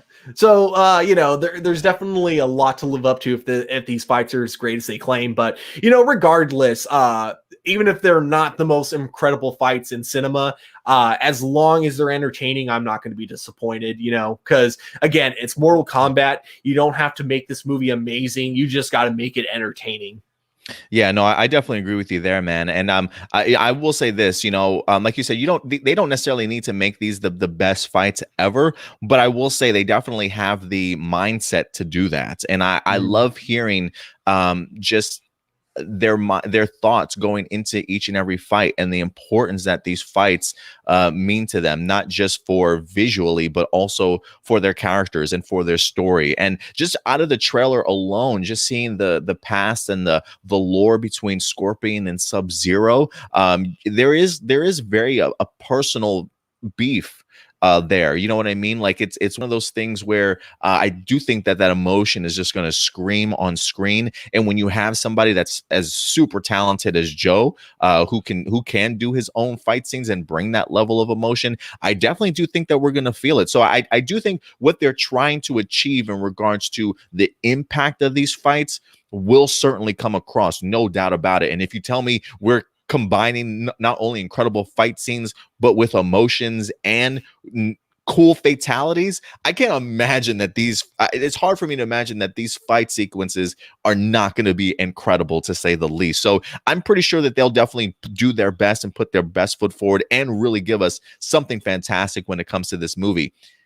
Can it be the best though ever? I don't know if that's possible, but it certainly could. I'm not gonna say that, but I've seen some great fight sequences, man. I mean, you bring up Tony Jaa stuff and Ong Bak. You even brought up John Wick. I mean, goodness, John Wick 3 was incredible in some of the fight sequences that they had, whether that be hand to hand or his gung fu that he winds up using. I mean, any of that works. I can go back as far as Rumble in the Bronx from Jackie Chan, one of his first U.S. films. Growing up, it blew me away seeing what Jackie Chan was capable of doing. And then, of course, one of my favorites, The Raid, the most recent stuff in The Raid 2. Watch, the first Raid was incredible to watch also, but I would definitely recommend, if you haven't seen The Raid 2, do yourself a favor and certainly check that one out also. So yeah, there's a ton of great fight sequences on there. But you know, I don't know if it's you know, again, Mortal Kombat's going to have a very uphill climb, uphill battle here to certainly climb. But I think they could. I think they could do it. I do think that they probably could. But that's a big promise, man. That's a big promise. So I'm not going to keep I'm not going to get my expectations too high. I am going to still keep them where they've been at. But I am eager, man. I am eager to see what they put on screen for us, because I do think maybe the fatalities will help them that extra realm that other movies maybe don't necessarily have, that they can certainly rely on, right? I mean, it's cool to see John Wick kill somebody, but can John Wick rip somebody's arms off after freezing them to death, or stab a man with his own blood, type of thing, right? So I mean, there are definitely levels that Mortal Kombat has advantage of. So I think maybe if you mix that up with the great emotions and the storylines that come with it, we will get something special on our hands, guarantee. But the best, that is certainly yet to be seen, but we'll definitely see, man. I'm excited. I'm really excited, regardless of what they give us. The trailer got me excited, and I love the fact that even Ludi Lin is in here. We know he's an accomplished martial artist. The fact that they mentioned that the actors themselves will be taking part in a lot of the choreography, I think that really does go a long way. Yeah. The advantage to having actors that can do their own stunts is you don't have to worry too much about having to constantly cut the camera away. It gives you more excuses to be able to constantly keep the camera focused on the actor themselves. So hearing that alone definitely gives me a lot of hope for the fight scenes, for sure.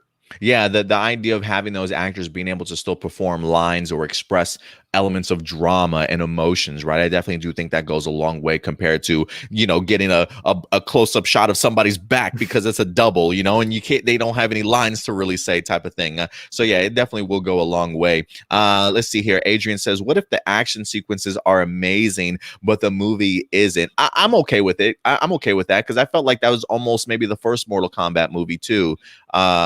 The idea of, I didn't mind the storyline for the first Mortal Kombat, but I was definitely always taken aback by the action fights more than the story itself. But I would be okay with it also. I would be okay with that. What about you, Stuart?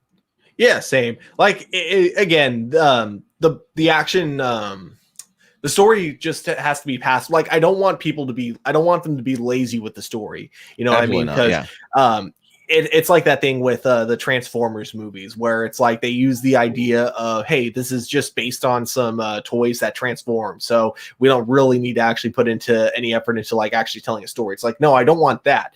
But at the same time, as long as you can have fun with it, as long as you're, trying to tell a narrative structure that makes sense, but you're not like trying to get deep with it. Like, I don't expect I'm going to be asking any questions about life by the end of this movie, but I want to at least be able to have a good story that's, entertaining all the way throughout the end. And I don't want them to be lazy with it. I want them to have fun with it, though, and I think there's a big difference. The Fast and Furious movies have fun with their story, whereas the Transformers movies are just lazy with their stories. And I'm hoping this goes more along the lines with the Fast and Furious movies.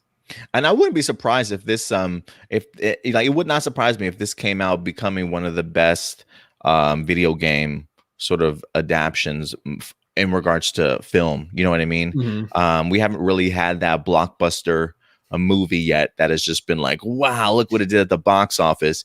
But I do think that a movie like Mortal Kombat can certainly get there. Like I said, I don't need the storyline to be extremely amazing, but I definitely want to enjoy it. But I'm make no mistake, I'm watching this movie for the fights. Yeah. And if they want to have some incredible lore attached to it, give it to me. Give it to me. I'm here for it regardless.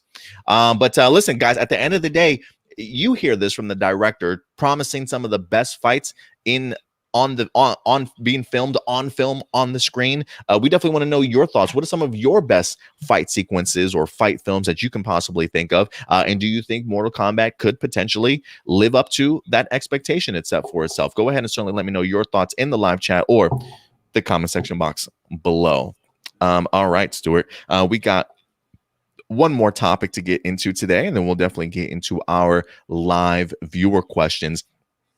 And let's talk a little Netflix here, man, because Netflix loves its anime series. I feel like, Stuart, I feel like every week we're talking about a new anime series that's being adapted for somebody or somewhere. But the idea of animation is really taking off when it comes to streaming services, whether people just realize just everything that you can really tap into and do when it comes to animation that you can't do when it comes to live action. Who knows? But it's definitely been picking up a lot of steam. And one franchise that's about to get this treatment that, I can see some people maybe roll their eyes at, like another one of these movies, but it is one of those things where they really are trying to do their best to I don't want to say reboot, but really bring this franchise back to its glory. And that particular franchise, ladies and gentlemen, is in fact Terminator. That's right, Stuart. Terminator is coming back. We're going to get another Terminator project here, but this time in the animation realm. This comes to us from the Hollywood Reporter, letting us know that a Terminator anime series is in the works with the Batman co-writer Mattson Tomlin. So he's wrapping up the Batman with Matt Reeves, and he's like, you know what, Reeves, I'm gonna go do my own thing, and he's gonna be tackling a Terminator animated series. It says Netflix and Skydance have teamed up with Japan's production IG to produce the animated series. It says the Terminator is coming back, and this time he will be an anime. It says the company that holds the rights to the long-running sci-fi franchise has teamed up to produce an animated series based on the James Cameron created Killer Robot from the Future movie series. Matt Tomlin, who co-wrote the upcoming Batman, as well as Netflix's own superhero movie, Project Power, will act as the showrunner and the executive producer of the animated series. Project Power, I believe, stars Joseph Gordon-Levitt. I believe it's also Jamie Foxx, too, if I'm not mistaken. If you guys haven't had the opportunity to check it out, it is on Netflix. It's called Project Power, written by Mattson Tomlin. It says the series is being produced. We already mentioned that. I'm trying to see if there's any other details here. It says details of the new take were not revealed, but Tomlin is known for his big and dark concepts. He says, anyone who knows my writing knows I believe in taking big swings and going for the heart, said Tomlin in a statement. I'm honored that Netflix and Skydance have given me the opportunity to approach Terminator in a way that breaks conventions, subverts expectations, and has real guts. And this is what the Netflix's vice president of Japan and anime said. He says Terminator is one of the most iconic sci-fi stories ever created and has only grown more relevant to our world over time. The new animated series will explore this universe in a way that has never been done before. And listen, Stuart, I'm gonna be honest, man. I didn't mind the last Terminator movie that we wind up getting. In all honesty, I enjoyed it. I thought it wasn't a bad addition to the franchise, bringing back some very familiar faces and pushing the story forward a little bit. So it was okay for me. I didn't mind it at all. But there is something that's still missing when it comes to Terminator. The idea of having James Cameron attached to the last Terminator film, I think, is certainly what helped it when it came to maybe storyline purposes just a little bit more. I think he was just maybe an executive producer. I don't believe he actually wrote it, but I could be wrong. So, Terminator hasn't quite been what it was since the first Terminator and the second Terminator. And there is elements of here that I am fascinated with. Mattson Tomlin, while I don't recall if I finished all of Project Power, but I enjoyed certainly what I heard or what I wound up seeing. And the fact that he is known more for his dark elements, clearly have co-written the upcoming Batman with Matt Reeves. I am kind of hoping that maybe this anime, maybe when you think of anime, maybe some people just think of bright colors and big eyes and action and stuff. I'm hoping that there's an element of horror that we're going back to, a little bit more of the dark and grit of the first Terminator, but maybe with that level of anime action that we can expect, that's kind of reminiscent to that of the first or the second Terminator as well. You think of like Castlevania really tapping into those dark elements, if you will, when it comes to anime styles. I do think that this Terminator anime series could be something special, especially coming from somebody with the mind of Mattson Tomlin. So I'm hoping that we're getting back to more traditional Terminator ways instead of just that full-on summer blockbuster. You know what I mean? I'm hoping it's a little bit of a meld between the two, because I do think that there is elements of the Terminator being sort of, I want to say a full-on horror, but definitely being a more darker drama that I think could really work in an anime form. So, I didn't think I wanted anything Terminator animated at all. But when you've made a ton of live action stuff and you see how the franchise has become in that particular realm, maybe it is time to kind of switch things up a little bit and maybe inject some life back into this franchise. And maybe the way to do that is when it comes to anime style. And I've loved what Netflix has been able to do with their anime. I just recently checked out Pacific Rim: The Black. That definitely has dark elements in it of its own too. But I think Netflix has a great handle on original series and original anime series, and I think we could be in for something special here. So, Stuart, let me throw this over to you, man. I'm not sure how big of a fan of the Terminator franchise you certainly are, but you see them taking a swing, as Mattson winds up saying in here, at this Terminator in anime form. What do you think, man? How do you like in this idea? I think I'm intrigued.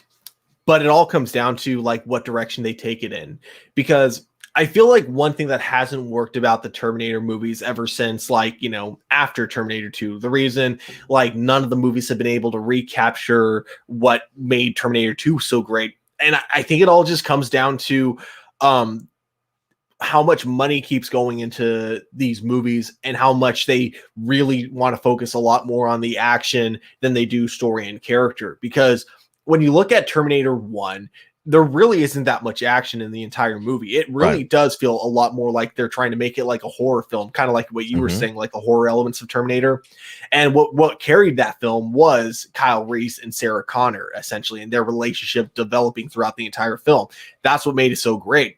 Terminator 2, kind of the same thing. You get a lot more action in Terminator 2, some of the coolest action scenes at the time, for sure.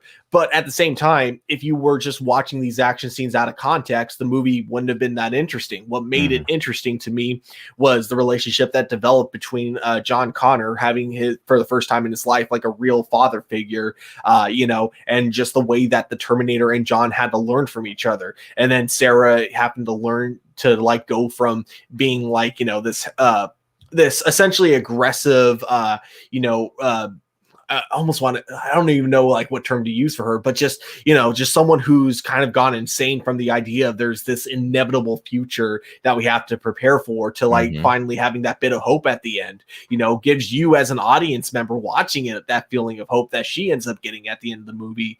And I think what really helped about it was the fact that we never actually got an answer at the end of 2 as to whether or not it worked. So I think that's one thing, is that when we keep going back to the time travel elements of Terminator, I think that's what kind of kills it. It's what kills Terminator 2 for me, is that it kills that ending of, wait, did they win? Did they succeed, or did they not? So I feel like the best place they could have taken the franchise, and they did it once and they did a terrible job at it, and then they gave up on it, is go to the future. Let's see more of this post-apocalyptic world before they went back in time to prevent it.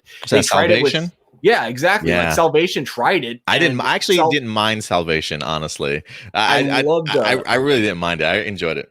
I love the action from Salvation. I'll give it that. But when it came to the story, it's funny. One thing I always tell people is that RPM, Power Rangers RPM, literally had the exact same story as Terminator Salvation when you think about it, like the idea of an infiltration unit going into a place to like kind of infiltrate, the leader and everything, except for RPM made way more sense in the long run. Like Venjix's plan in RPM of having him like slowly, to have this virus downloaded into Dylan so he could infiltrate Corinth made a lot more sense than, okay, we're going to send you here so you'll be captured by John Connor, and somehow John Connor will be convinced that you're not lying, but no one else in the resistance will be. So he'll somehow come and try to stop us alone, and that'll give us our opportunity to kill John Connor. Like, that just makes no sense when you think about it. So it's one of those things where I feel like because they tried it once and it didn't work out,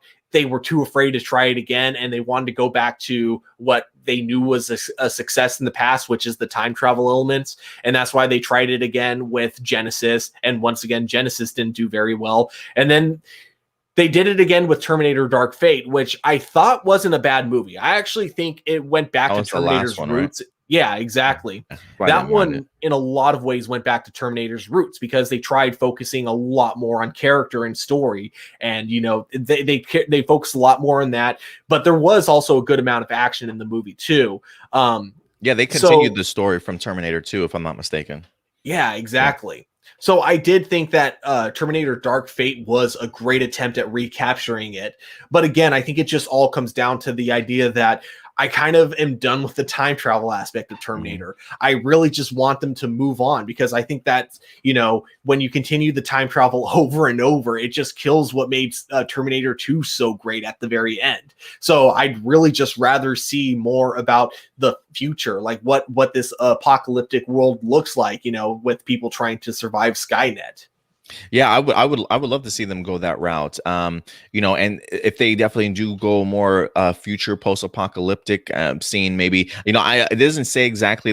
Clearly the storyline elements are being kept under wraps, but we don't really know exactly when this anime series is going to take place. If it's going to be part of, canon, is this going to take place after Dark Fate? Like, where in the chronology is it certainly going to pop up at? Are they going to go back to the root, to the root of a horror element, having this Terminator hunt you down, this unstoppable force that just comes at you, nothing able to slow it down, or will they move it into that post-apocalyptic world, maybe with some of those still horror elements, but maybe some action kind of involved also? Again, if it's coming from the mind of Mattson Tomlin, I do think there will be some dark elements in here, and I wouldn't mind that. I honestly would not mind that, to try and get back to the roots of Terminator from the very beginning. So we'll see what happens, guys, but we'll definitely keep you posted once further details wind up being revealed. We'll probably talk about it a little bit further in here, because the Terminator franchise, I still feel is like a franchise that you could still really sink your teeth into, and hasn't really had that opportunity to put something great forward to get people hyped enough to really want to care. So if they've done it in the live action so many ways and it's still not carrying that momentum, maybe an anime series is a way to certainly kind of bring some blood back into it. So we'll see see how it goes. And I think I think like one problem is just how many times it feels like I think part of why Dark Fate didn't do sorry, my brain is scrambled today, I apologize. I think part of why Dark Fate didn't get the big box office money that they were expecting is because I feel like at this point audiences just kind of know there's almost no point to it, because you bring up continuity with this series. But like the series almost has no continuity at this point, because every new Terminator movie is literally just a new Terminator 3, because they keep having that like pattern of just retconning or going back. Exactly. Yeah, they constantly just pretend the other movies didn't happen, and they just start with this one. So like Terminator, or obviously Terminator 3, but Terminator Salvation ignores Terminator 3. Terminator Genesis ignores Salvation and Terminator 3. Then Terminator Dark Fate ignores Salvation, Genesis, and Terminator 3. So that's and crazy. Even the show ignores Terminator 3. So the Sarah Connor Chronicles, guys. If you haven't checked out Sarah Connor Chronicles, please do. I feel like that's probably some of the best Terminator stuff since Judgment Day. I was a big fan of the series. At least I love Summer Glau in there, and it didn't the lady from her name is drawing a blank, from Game of Thrones, Cersei. Wasn't she Sarah Connor? If she was, I had no idea. I've actually never seen the Terminator TV series. Is it something Headley? Sarah Connor Chronicles. If so, that's funny. 2 Game of Thrones actresses playing Sarah Connor. Let me see if I can pull this up if they've got like the cast. I know Summer Glau was in it. Yeah, Lena Headley. She played Sarah Connor in there. That's crazy. It just clicked with me. Yeah, Summer Glau was the Terminator in the Sarah Connor Chronicles, which I thought was great that we had ourselves a female Terminator, and she did an incredible job. And then yeah, Lena Headley from Game of Thrones actually played Sarah Chronicle. No wonder that series was so damn good. It was a Fox series, so you know they canceled that shit after like two years. Unfortunately. Let's see here. Dino Fury does say it would be awesome if Arnold did some voiceovers for the anime of Terminator or stock audio. You can't have a Terminator project without Arnold aside from Salvation. Yeah, I feel like, you know, I don't know. Again, we don't know necessarily the route that they're going with this Terminator film, if they're going to continue to keep that model of the Terminator around. But if it's Arnold Schwarzenegger's version, I'm pretty sure they'll go ahead and bring Arnold back because I feel like Arnold loves this franchise and he wants to be as involved as ever. I mean, the guy literally popped back up for Dark Fate and he's like 600 years old and he's still making movies. It's crazy to me. I will say that is one thing I'll kind of defend about, you know, even Genesis is that, yeah, an aging Terminator, to my opinion, actually does make sense if they're surrounded by living tissue. Of course, that living tissue is going to age. You know, I personally, though, don't think he needs to come back for it. Yeah, he doesn't need to. Again, depending on what direction they go with this animated series, like if they go back to the time travel aspects, yeah, I think it'd be cool if he came back to voice himself. But at the same time, if they go a new route, I totally wouldn't be against that either. Yeah, me either, man. Me either. So we'll see what the direction winds up being. But I am intrigued. I am definitely intrigued like you, Stuart. So we'll see what the fate of this is going to be. Will it be a dark fate? See what I did there? All right. Anyway, guys, let us know your thoughts in the live chat or the comment section box below, ladies and gentlemen. All right, Stuart. And with that, sir, we are going to tackle the live viewer questions for the week as we wrap up this week's show. So let's go ahead. Let me scoot back so my face isn't right in everybody's face here. Let me pull up some questions here. We got a nice little plethora of questions to select from. I'm Handsome Dude has a couple questions. How do you guys feel that not only are we getting new Supergirl for the DCEU with Sasha Calle, but also a new Superman reboot? I'm excited. Kryptonians are back. It feels like they've been missing for quite some time. You know, Latina Supergirl and Sasha Calle. I'm excited for her. I think she's going to be brilliant. Love seeing her reaction when she wind up getting the news. You know, the Superman reboot, man. Can I just have my soapbox for a little bit here, if you don't mind, Stuart? I am really looking forward to this, guys.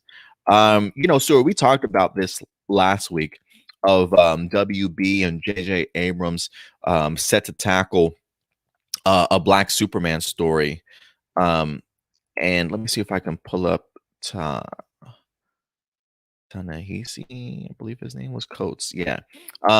So Black Superman story that's going to be produced by Warner Brothers and J.J. Abrams. It helms Ta-Nehisi Coates, who's supposed to be the writer. You know, one of the things that we have been hearing from the idea that they're going to be the Superman reboot, they haven't really given too many details, but they have emphasized the idea that it might be a Black Superman story. I'm very much in the realm of I think that's the route that they're going.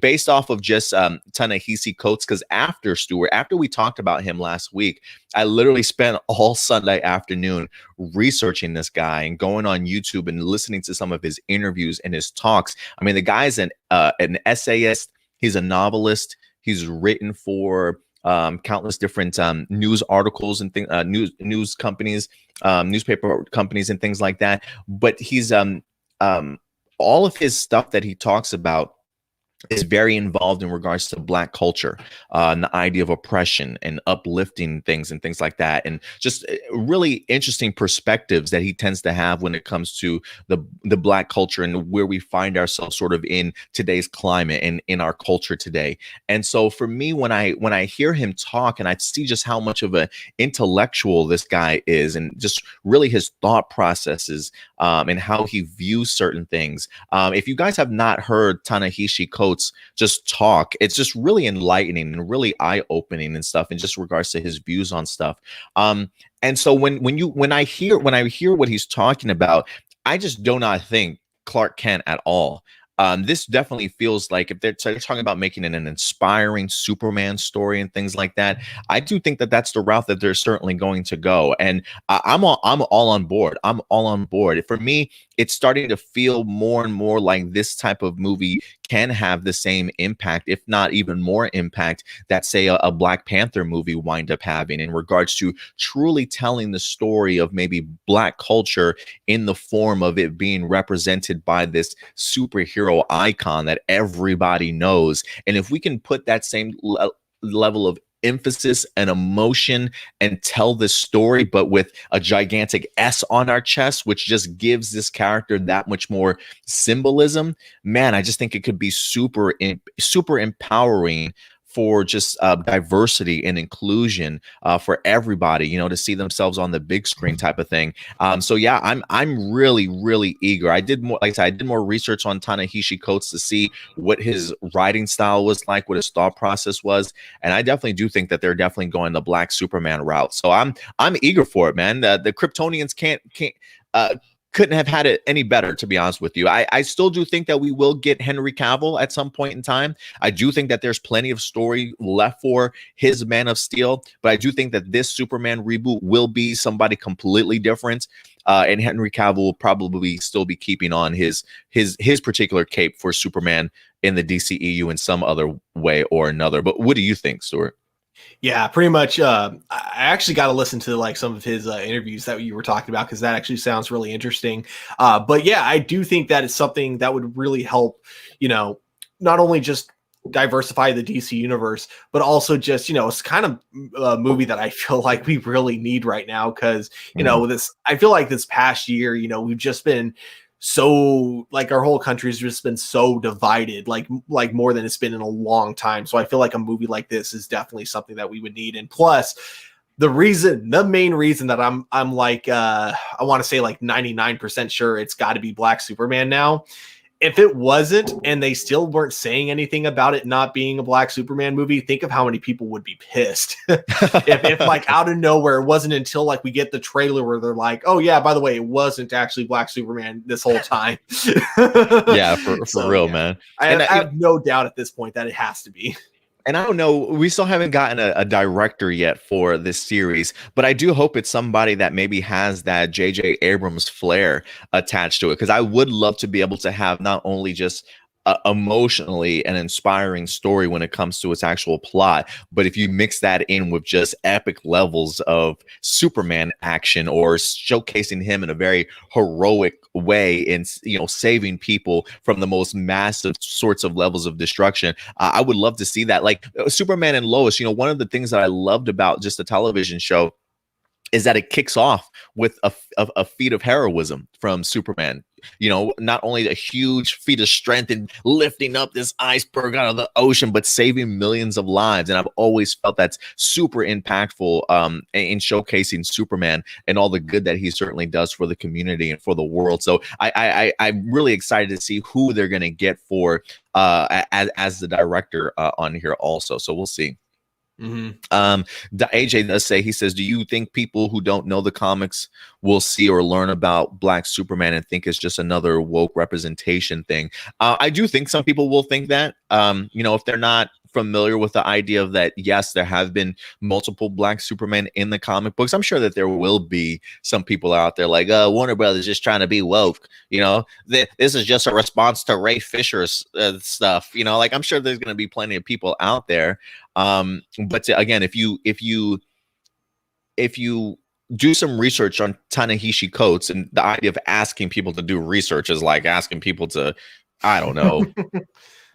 Yeah, it's nearly impossible. I think you definitely will see maybe the direction that Warner Brothers is certainly going in. And just hearing some of the words of J.J. Abrams about the idea of the reason why he's tackling this Superman story is because they expect it to be impactful and inspiring and to have an impact on the world. And I think if you got somebody like JJ that's excited to tackle the Superman story, it's got to be something pretty special, I think. So I'm looking forward to it.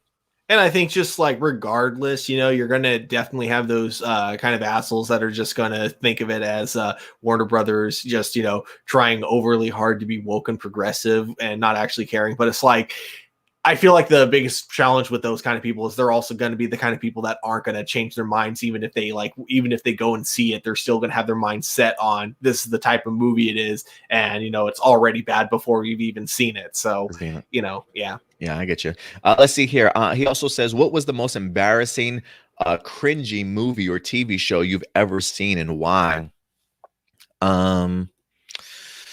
That's a good one. I do have an answer for you though. I don't know why. I should have. Do you have one off the top of your head, Stuart? I got one. It lasted, I think, 10 episodes. But John Oliver recently talked about it on his series, and it was a weird musical television show about police officers. And each episode would have several musical numbers, and it was basically your average cop drama, but with the musical element. And it's bad, huh? It was bad. Yeah, I only knew about the show beforehand because my sister actually apparently watched it when it first aired, and she enjoyed it, ironically. And so when John Oliver brought it up in his show, I was so happy. Nice. I'll make sure not to watch that one then. I recommend at least checking out a cringe compilation of it, because it's something that you want to know it exists, but you don't actually want to watch it, I get you. For me, and I feel like I've mentioned it here on this show before, but it's this movie, Apollo 18. There's a reason we've never gone back to the moon. The answer is spacecrafts. Really is it was just atrocious. We my friend Jonathan, back in the day, we when we were younger, the idea of going to midnight movies was like the thing back in the day, and we did it a lot for big movies that we were excited to certainly see. I didn't mind the trailers for Apollo 18. I just remember Jonathan really wanted to see this movie, so we decided to go ahead and check it out, and we went to a midnight showing of all showings. Like, it wasn't even a matinee so we can leave early and go eat. No, we're up exhausted, just off of work, going down to the movie theater to see this movie. And this is probably one of the few movies I've literally almost walked out of. It was so bad. Me and Jonathan looked at each other like, what did we do to ourselves, man? Why are we here? It was atrocious. It was such a bad movie. But yeah, so that's probably my cringiest movie I've probably ever seen. Just wanted to make sure that was the found footage one, right? Yes, it was the found footage one. Yeah. Don't get it twisted for Apollo 13 with Tom Hanks or those other Apollo movies. Apollo 18, stay away from it. Or check it out if you want to, waste some hours in your life. Let's see here. Yes, found footage. I'm so glad that you brought that. I forgot it was. Let's see here. What superhero from DC, Marvel, and Power Rangers would you choose to put in a versus battle? The versus battle, actually, something I think would be really cool, and it would be expensive, and I think I don't think either Hasbro or Toei would want to put in this kind of money. But I would love to see a Power Rangers versus the Super Sentai counterpart, special. Oh, like a Power Ranger team versus its Super Sentai counterpart? Yeah. And obviously there'd be some bigger threat that they'd have to team up against. So it wouldn't be which one's better or anything like that. There would be a thing where one of the teams would become evil for a brief moment, and you could use I guess the one challenging thing is that you'd have the language barrier between the two teams, but I feel like you could just and no one would really question it. You could just have the Sentai team speaking Japanese, and then the Power Rangers team speaking English, responding to each other in English and Japanese, and no one would care.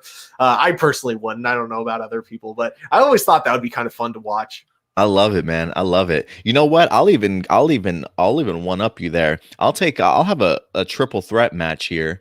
DC, Marvel, and Power Rangers. I'm gonna go an obscure route though, just to be different. I'm gonna go Red Dinosaur from Marvel, the big red dinosaur, I'm going to also go with the dinosaur in the Bat Cave, the big Bat Cave dinosaur, and I'm going to go with the probably one of the T-Rexes from Power Rangers, and have all three of the T-Rex in the gigantic dinosaur battle to see which dinosaur comes out on top out of the battle of T-Rexes. That's what I'm going to do. The other one, this one's really quick. So Captain Marvel from Marvel, Captain Marvel from DC, in other words, Shazam, versus Captain Marvelous. Yes. I love it. Let's do it.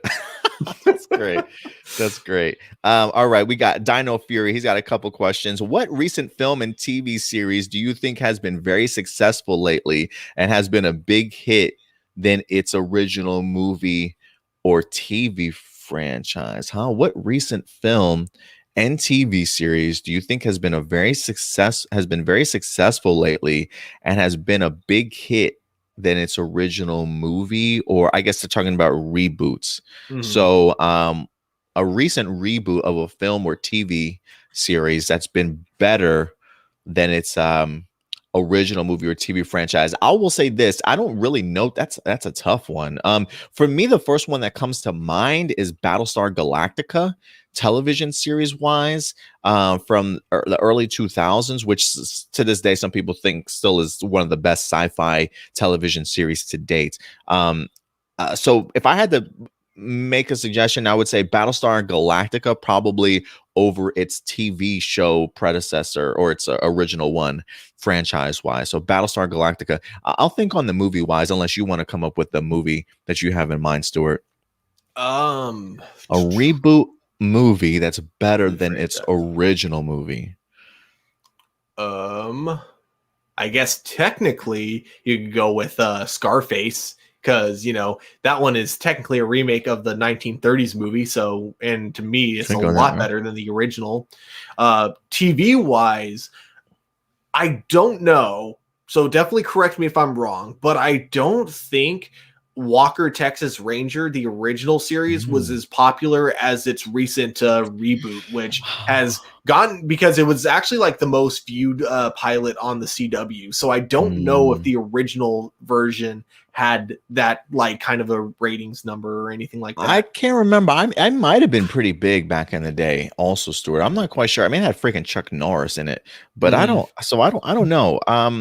I do remember it being on TV a lot. I don't know if it was just because I watched that channel often, or what, but I don't know. It's a good one.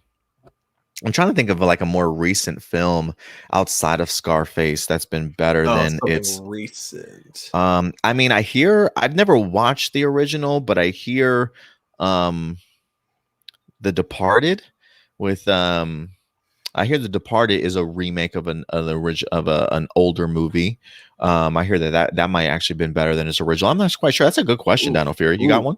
Actually, yeah. I think just the monster verse that they've currently been doing, when comparing it to the first attempt that us Americans had at a adaptation of Godzilla with the 1998 Matthew Broderick Godzilla movie not doing so well, but you compared that to what we got now with King of the Monsters, and then the upcoming King Kong versus Godzilla, and plus even what came before that with Kong Skull Island. I think these movies have actually been doing really good and better than definitely better than the other adaptation we had before, but also just because it's a lot more I guess like a lot more like Hollywood focused and not like done the way that the Toho films do it. It's definitely something that I think appeals to an American audience way more than it would have if we just brought in the Toho films overseas and just redubbed it. I think this was a cooler,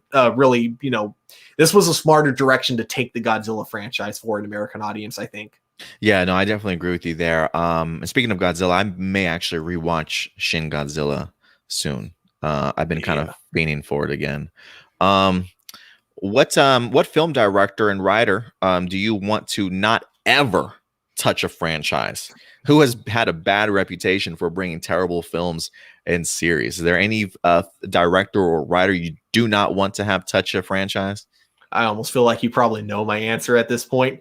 Michael Bay. Oh, Michael Bay. Oh, really? Yeah, I want him to stop. You don't think Michael Bay could find like his niche project in like a different franchise?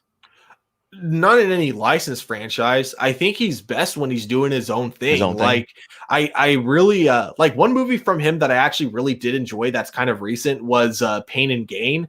Mm-hmm. And I think that's just because it was his own thing. Like, yeah, it was based on a true story, but he brought his flair to it that actually really worked. It just doesn't work when he's trying to bring his weird, bizarre flair to movies like, the Transformers franchise. And even though I know he didn't like actually write or direct this movie, but you could definitely tell he had a lot of creative decisions that went into them. But the Ninja Turtles movies you can tell which decisions were made by Michael Bay because they're the worst parts of those films. If I had to make a suggestion, I'll say Mel Gibson. I'm cool with Mel Gibson not touching a franchise to give us a movie. I didn't mind Passion of the Christ. I actually enjoyed the movie. I think there was another one that he made, but he's had a couple stinkers here and there too when it comes to Mel Gibson. And I just don't know if his mindset is right for a big franchise like that, to be honest with you. So yeah, I'll say Mel Gibson. I know some people probably will say M. Night Shyamalan, because we've talked about it before, but I've been on the side of I wouldn't mind him tackling something like just out of pure curiosity. Mm-hmm. I just really want to see what he can do if he can find sort of like if he can find like a character that would just really work for his style, then maybe. So I can see some people screaming, M. Night Shyamalan, stay away. But for me, at least, I actually wouldn't mind it. I wouldn't mind it. But Mel Gibson would be my choice. He has hidden gems. Got to go on a quick, like, funny thing about Mel Gibson, my little lame claim to fame type of deal. So, like, back when I was living in Fort Hunter Liggett, they were shooting the movie We Are Soldiers in our area. So my dad was like doing security, and then my mom, who was kind of a stay-at-home mother at the time, that was a Mel Gibson film, We Are Soldiers. Yeah, I think he was the director of it. That was right. I like that movie. Yeah, he had a lot to do with that film. So yeah, my dad was doing security for it, and then my mom, who was like kind of I don't think she had a full-time job at the time, so she was just kind of picking up whatever part-time jobs were available, which because it was literally we lived on a military base, so it was a really small town. There weren't that many jobs available, honestly. So but anyways, one of them was like picking up after the set and everything. And keep in mind, my mom does not like South Park at all. She absolutely loved their after meeting Mel Gibson. She loved their rendition of Mel Gibson. Nice. She's like, I hate South Park, but this is very accurate to Mel Gibson. Yeah, leave it up to South Park to nail it, man. That's hilarious. Let's see here. He also has one more question. He says, what do you think about the recent news of having films be made about Blue Beetle as the first Latino superhero for the big screen and the first Asian superhero with Shang-Chi? What do you hope to see in both of these upcoming franchises? And what are you worried about sort of down the line?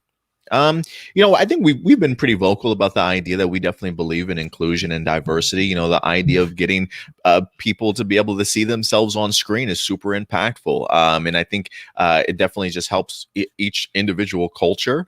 Whether that be just from a standpoint of, giving them hope that you too can accomplish these incredible things if you want to, and just giving people opportunities to present themselves, whether it be on the front as the actor, right, or opening up doors behind the scenes as far as casting and crew certainly go.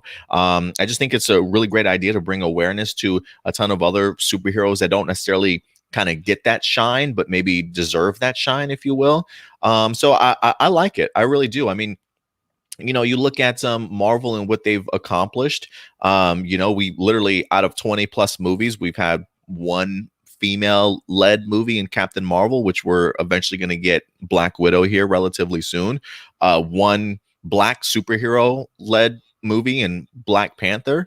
And I feel like majority of the other ones are really just led by white males, and nothing wrong with that. It's just the idea of opportunities. Let's provide opportunities for other heroes that should certainly be that are deserving of being on the big screen also. So I think if anything, this is just going to open up the doors for other characters to finally be represented, and people to really get the opportunity to see what Marvel and DC have in regards to their library of characters that haven't been utilized. But I think this is just opens up the opportunity for bigger things down the line, personally.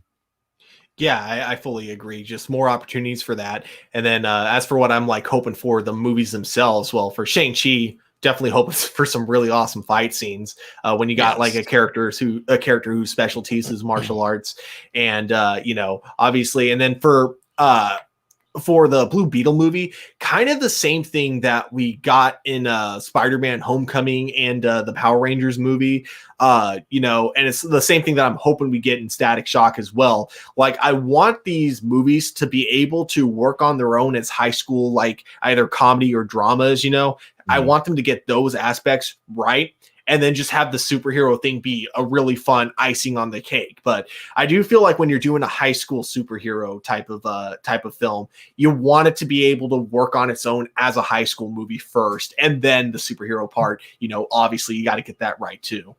And I think this would just also help them tackle just different types of genres if they want to, for the first time. Like, I'm excited to see a martial arts film in the MCU. I really am. I want to see what Marvel can do in that realm in regards to bringing their big fights and choreography to something like that. So there are elements of Shang-Chi I'm hoping are smaller, but with the production value of MCU behind it. I would really love to kind of see that. And who knows what type of tone we get from Blue Beetle. Maybe can we get like a super bad or something like that, comedy mixed in with some superhero elements. Who knows? I'm just saying that I just think it opens up the opportunity for that type of stuff.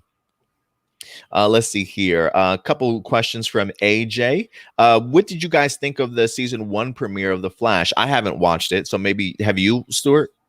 He says, He says for myself, I was very surprised, even though it was leftover episodes from season 6 that didn't make it because of the pandemic. So what did you think about the Flash premiere? I really liked it. It was funny though, because you could tell the very beginning of it, they just like had this really epic chase scene that ended, with the Flash getting his ass kicked at the very end. But you could tell that scene was only in there because they're like, okay, this is an opening episode, so we got to make it slightly more epic than we normally would have done if it was, its original plan. So you could kind of tell which elements of the episode were brought in because it was the season premiere. And then the other thing was, it was, to me, I couldn't help but laugh at how like kind of I don't want to say lazy, but just how much they really didn't care about the explanation for Ralph and Sue being gone. They just like one line have it go, oh, the murder's being blamed on the two of them, so they're hiding. That's your one line you get. I couldn't help but find that hilarious. That is pretty hilarious.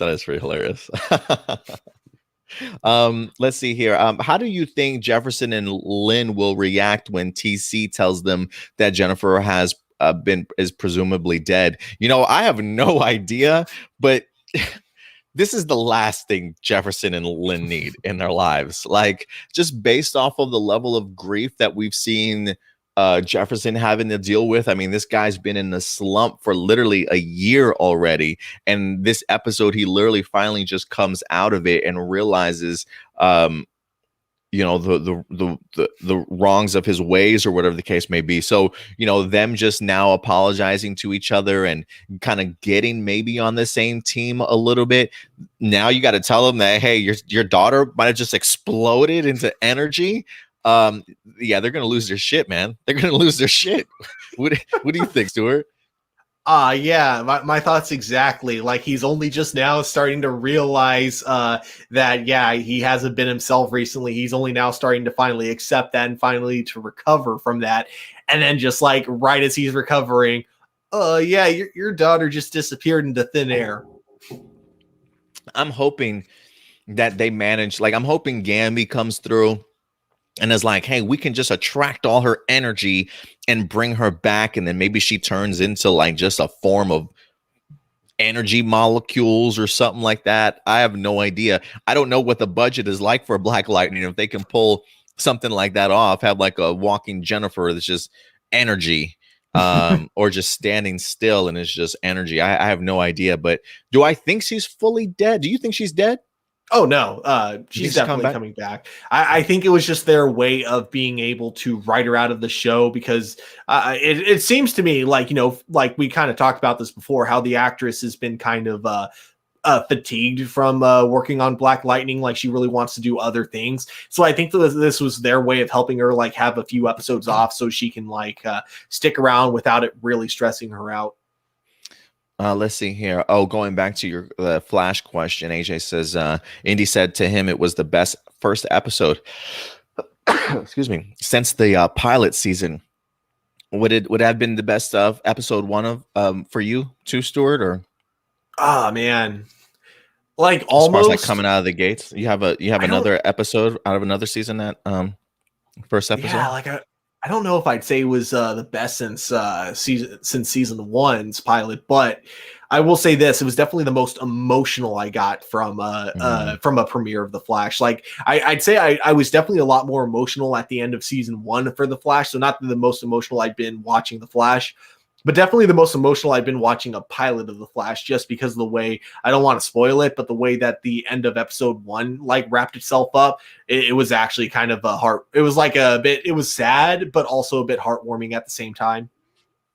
And we kind of talked a little bit about this already at the top of the show. How do you guys feel about Superman and Lois going on a 2-month hiatus due to stop? Like, how long do you think we'll have Supergirl season 6 in this time slot? Well, we already explained that. So from March 30th to May 18th, Supergirl will be in that slot for that Tuesday slot for Superman.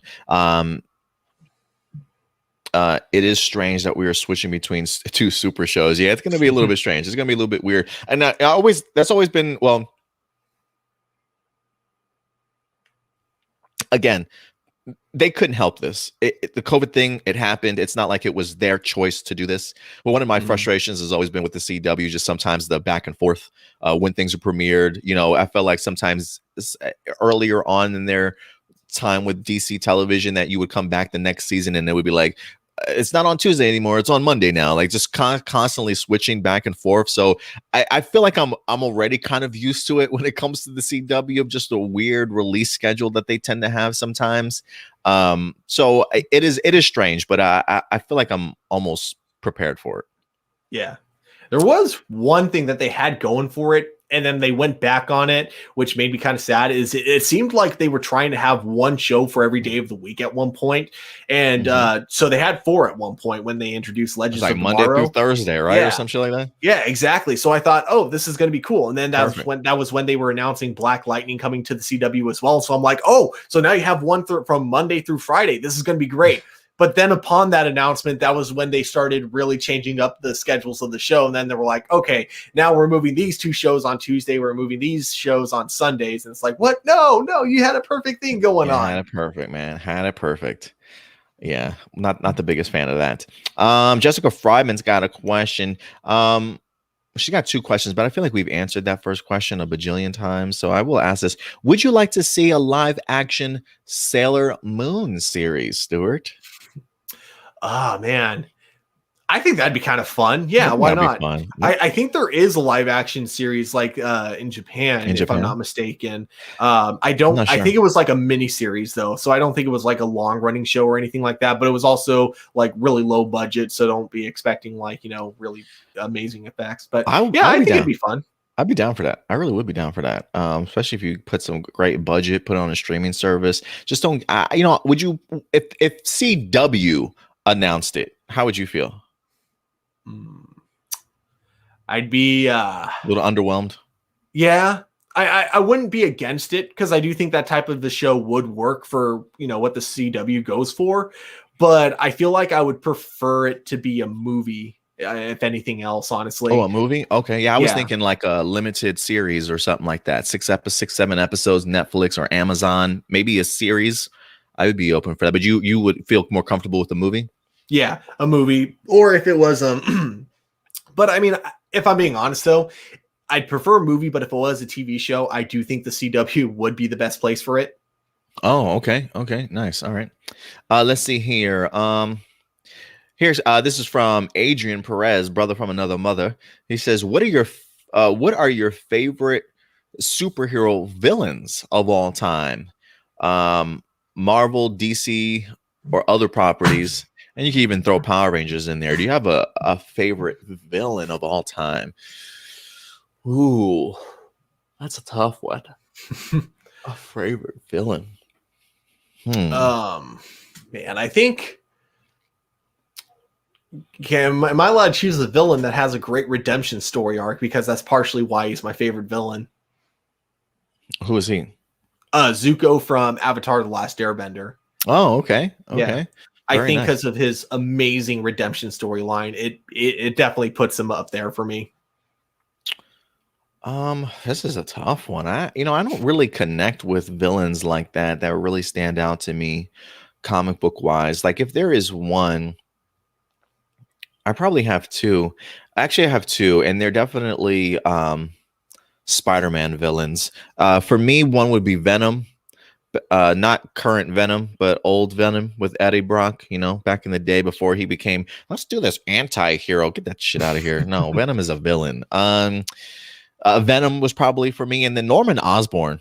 This guy just seems like he's just a thorn in the fucking side of Peter Parker all the time. I mean, their rivalry goes back years and decades. If it's not Norman, it's Harry.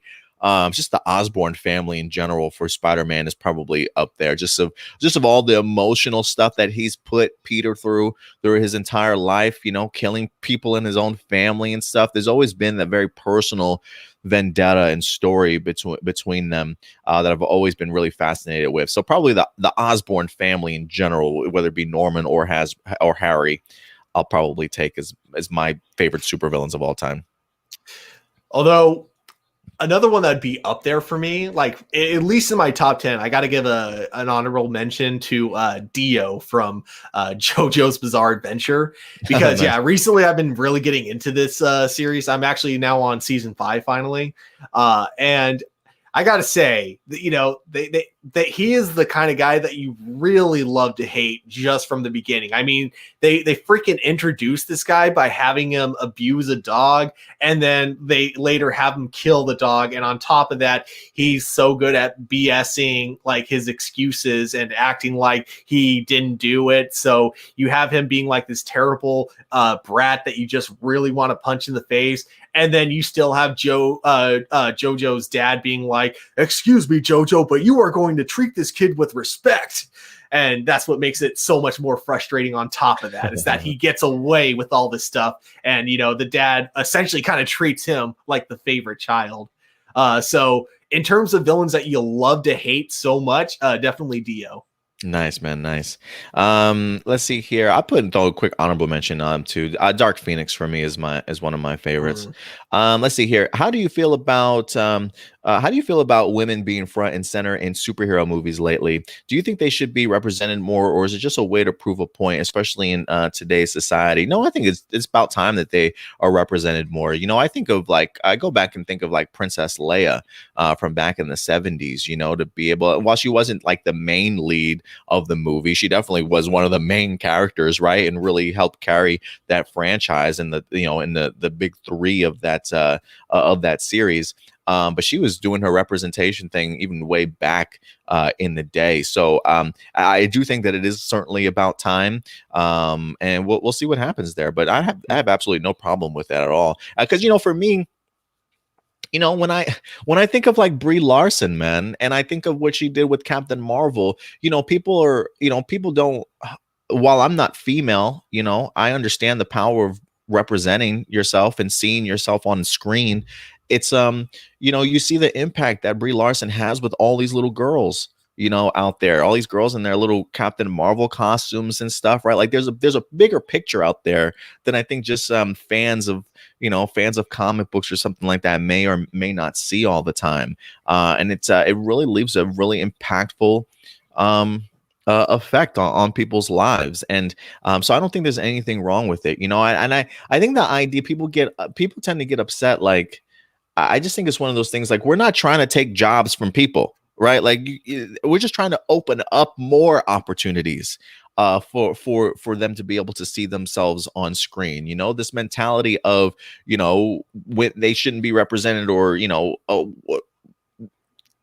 you know, they don't want men to be on shows or movies anymore, type of thing. No, I just think we've gotten a bajillion years of men being front and center. You know, now maybe it's time just to open things up a little bit and let other people take leads of show all the time. It doesn't mean that, you know, they're not going to have the opportunity to do so again when it comes to guys. You know, there's plenty of shows that still get produced with guys at the forefront.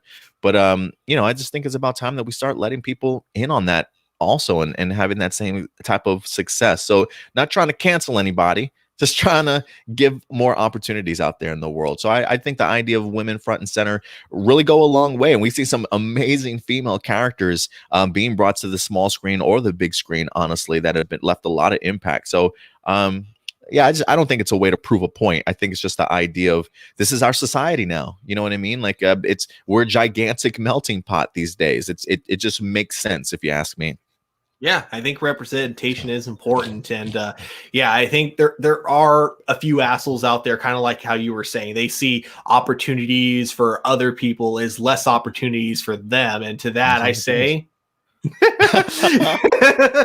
yeah, that's not at all how it works, and yet that's how they tend to see it. So, and it's unfortunate that they see it that way, and I really hope, you know, over time that, you know, more representation is introduced in the world and people will realize it's not affecting them in any way.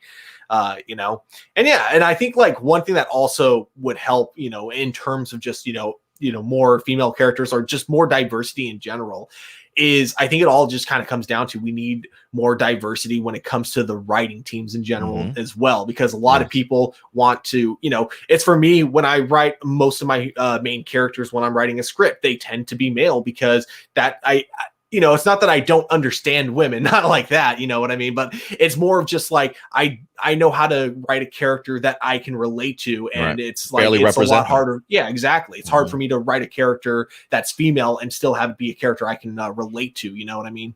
Yeah, no, absolutely. You make a great point. And I think that's definitely one of the pushes. I mean, you definitely do see more people of color, you know, different types of gender being presented. But I think really I do see more of these days is they are trying to bring on Black directors, female writers, you know what I mean, to really give different points of view and different visions. And I think all those visions are important and can really take characters and tell different stories in ways that we may not have seen before in the past. So for me, this just allows for more opportunity creatively, to be perfectly honest with you. And there's a plethora of characters out there, whether it be original characters or characters that are being adapted for them to certainly enjoy. So there's no reason why we shouldn't be including more people on the big screen. Let's see here. And he says, what were your favorite moments from Back to the Future movie franchise, and how did you find out about the films, and what were your thoughts on its pop culture legacy? For me, Back to the Future is my favorite movie of all time. I remember growing up as a kid, would visit my grandparents out in Queens, and you know, I don't believe that they had a ton of cable channels back in the day growing up like that. I don't even think cable was big like that, but we did have a VCR, and we did have just a collection of random movies at their place. And I just remember certain days and weekends when I was over there visiting, just popping in Back to the Future and just watching it countless times. And it always left an effect on me. So I absolutely loved it. Favorite moments for me? Damn, there's a few. For me, I'll just give two from the very first movie. The guitar solo that Michael J. Fox winds up ripping apart at the was it Water Under the Sea dance, or Enchantment Under the Sea dance? I thought that was incredible. Just that musical that performance that he gives. And then for me, it's the finale. It's the you know, Doc having to put together the thing to get, you know, last minute, while you've got Marty, you know, going to the starting line, and then the ignition won't turn, and he's, you know, panicking. You've got the timer in your head, and you're thinking, you gotta go, Marty, you gotta go. And like, just the incredible theme music that comes with it. I can't remember if it's John Williams or Alan Silvestri. I cannot remember. Some tells me it's John Williams, but I could be wrong. But just the musical score that hits as he's speeding down just to hit it at the I mean, God, it just, I've seen that movie, Stuart. I've seen that movie like a bajillion times, and each time it gives me goosebumps. It's almost like I don't know if he's gonna make it each time. I just think that's just the beauty of Robert Zemeckis' storytelling and his directing, and he just knocked it out of the park for me. It's like a time travel in its simplest explanation. That just, I never felt confused at all. I just thought they just did a really great job of just putting all the pieces together, and you had some great performances, memorable stuff. So yeah, those are some of my favorite moments, and the impact it's had on me, at least. Mm-hmm. Dude, that I'm right with you though, with the ending being as like intense as it is. Just like you have so many stakes like on top of each other, because not only do you have the I almost said Mandalorian. I meant to say the DeLorean. Not only do you have the DeLorean not starting, but then you have the plug also getting unplugged at the same time. So you have Doc having to. Dude, this scene puts me on the edge of my seat every time I watch it. And I've seen this movie a million times. I know he makes it back to the past in time. I know how it ends. I know that, the Doc is saved no matter what, because the Doc actually put the message back together in the end. So I know, what the outcome's going to be. But the way that urgency is directed, the way it all plays out, and then the fact that these issues don't come out of nowhere, the fact that all of these issues are things that were implanted from the very beginning, like the car not starting was something that we saw at the very beginning. Right. So we knew this is something that could be an issue that could bite them in the butt later on. Like all these type of things.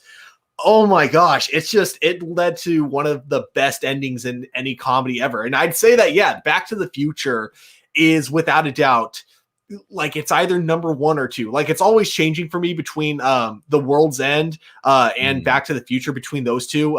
And just to clarify, when I say World's End, I mean the one with Simon Pegg, not it's a great one. Yeah, not the Seth Rogen one that just coincidentally came out that same month, but the Simon Pegg movie. So anyways, yeah, those two are my two favorite comedies of all time. But I think Back to the Future does slightly beat it, just because of straight nostalgia and the fact that, yeah, he knows how to direct those intense moments. So there's so many great moments to choose from with that first movie. I love that. I love George McFly punching Biff. Yes, every time. Again, just he's at a complete disadvantage, where he's at. Biff is bigger than him. He has him in a really bad, dangerous arm lock that could break his arm at any moment. And yet, every time he punches Biff, I want to jump out of my seat and go, yeah. Yeah, all the time. It's funny that you bring up the idea of just how tense it gets, because I literally scream at the TV hurry up, Doc, let's go, Doc, what's taking you so damn slow? Why are you taking your time with this? Another great moment from the first Back to the Future, when Marty meets his mom for the first time as her younger version, and he wakes up in the bedroom with her, and just the awkwardness of his mom hitting on him. Oh, it's such a great movie, man. If you guys have not watched Back to the Future, I can't imagine. And people haven't watched Back to the Future, but if you haven't watched Back to the Future, do yourself a favor. I know some people don't like going back to watch old movies and things like that, but I would recommend definitely checking out Back to the Future if you haven't. It's just amazing to me just how it is. Just in the question, what are you guys' thoughts on its pop culture legacy, to be able to have that impact? And it's not even just the first movie that has impact, but it's literally the second movie that has impact, like the hoverboard. I mean, damn, how cool was that to see for the first time? The hoverboard lives in infamy when it comes to pop culture now. If people see it, it's easily recognizable to most people. The third one for Back to the Future, I don't necessarily know if it has that type of impact, but it's a decent closure to the trilogy. It wasn't one that I was always super fond of, but I just thought Robert Zemeckis just did a brilliant job with keeping the storyline elements straight, not really having for a series of, or trilogy of films that really rely upon one another, to be able to tell the story as fluid as they did without too many hiccups, continuity wise, timeline wise, I think deserves a round of applause in its own right. But I absolutely loved the first Back to the Future, man. I can continue to watch it all the time, and a couple things will happen. Either I'll notice something again for the first time, or it still hits me like I'm watching it for the first time, which is unbelievable every time. Great piece of filmmaking. And then, and then the second one, even though I do like the first one more, I will say this, the second one does do a great job of really bringing that intensity back, because now you have the same stakes from the first movie, but you have more stakes on top of it. So you have the idea where it's like now Marty is in that same time period with a new mission, but he also has to make sure he doesn't screw up the first mission to begin with. The fact that you have all that on top of each other, man. Yeah. And then, like with the third one, I feel like it was maybe the reason it didn't have as big of an impact is because it was a lot more straightforward. And I don't think the urgency was quite there like it was in the first two movies. Like in the third one, they have time to think their plan through. And it makes it so you kind of, during the climax of the third movie, even though there's kind of they kind of force the urgency on themselves by being dumb, if that makes sense.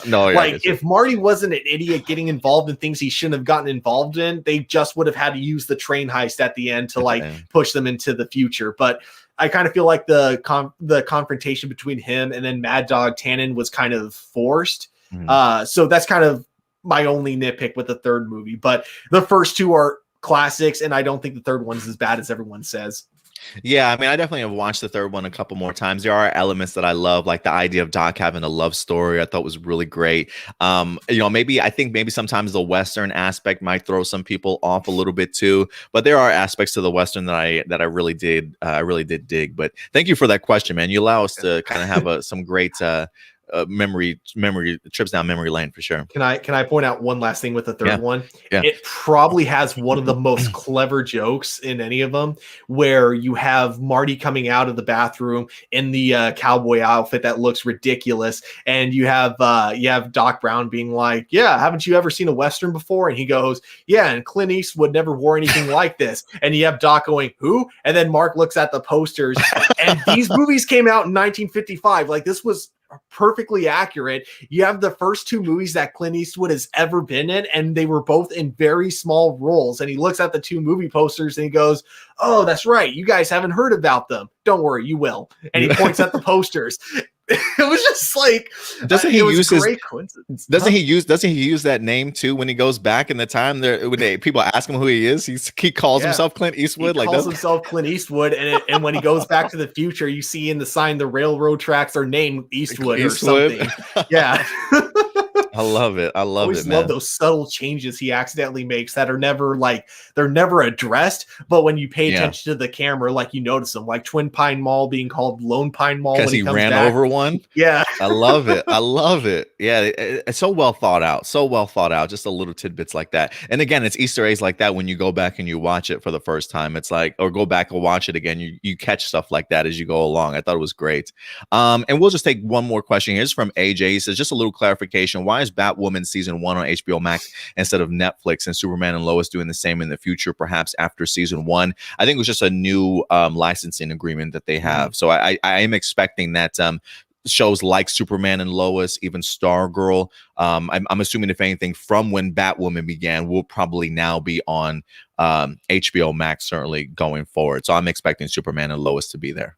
Yeah, the other shows have a contract with Netflix, so they have to keep producing their shows on Netflix. Yeah, but so I have this upcoming season of The Flash and things like that, all that will go on to Netflix. Yeah.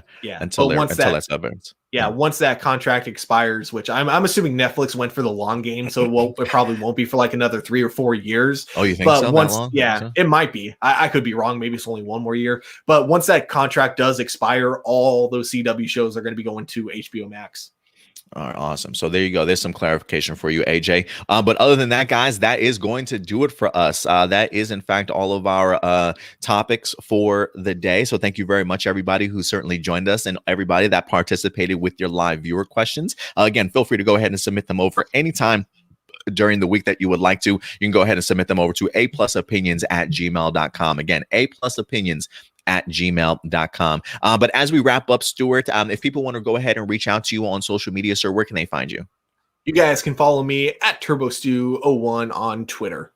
Awesome, man. Awesome. And of course, as always, guys, if you want to follow us on social media, you can do so right here at A+opinions. I will put all the links in the description box below for you guys, but you can find us over on Facebook as well as Twitter. We're very active on both of those. You can definitely check us out over on Instagram and Twitch for you gamers as well. But other than that, that's going to do it for us here today, guys. But we certainly will be back next weekend. So certainly look forward to that every Sunday live at noon Central Time. But other than that, guys, do us a big favor. Take care of yourselves. Take care of each other. And as always, keep it A+.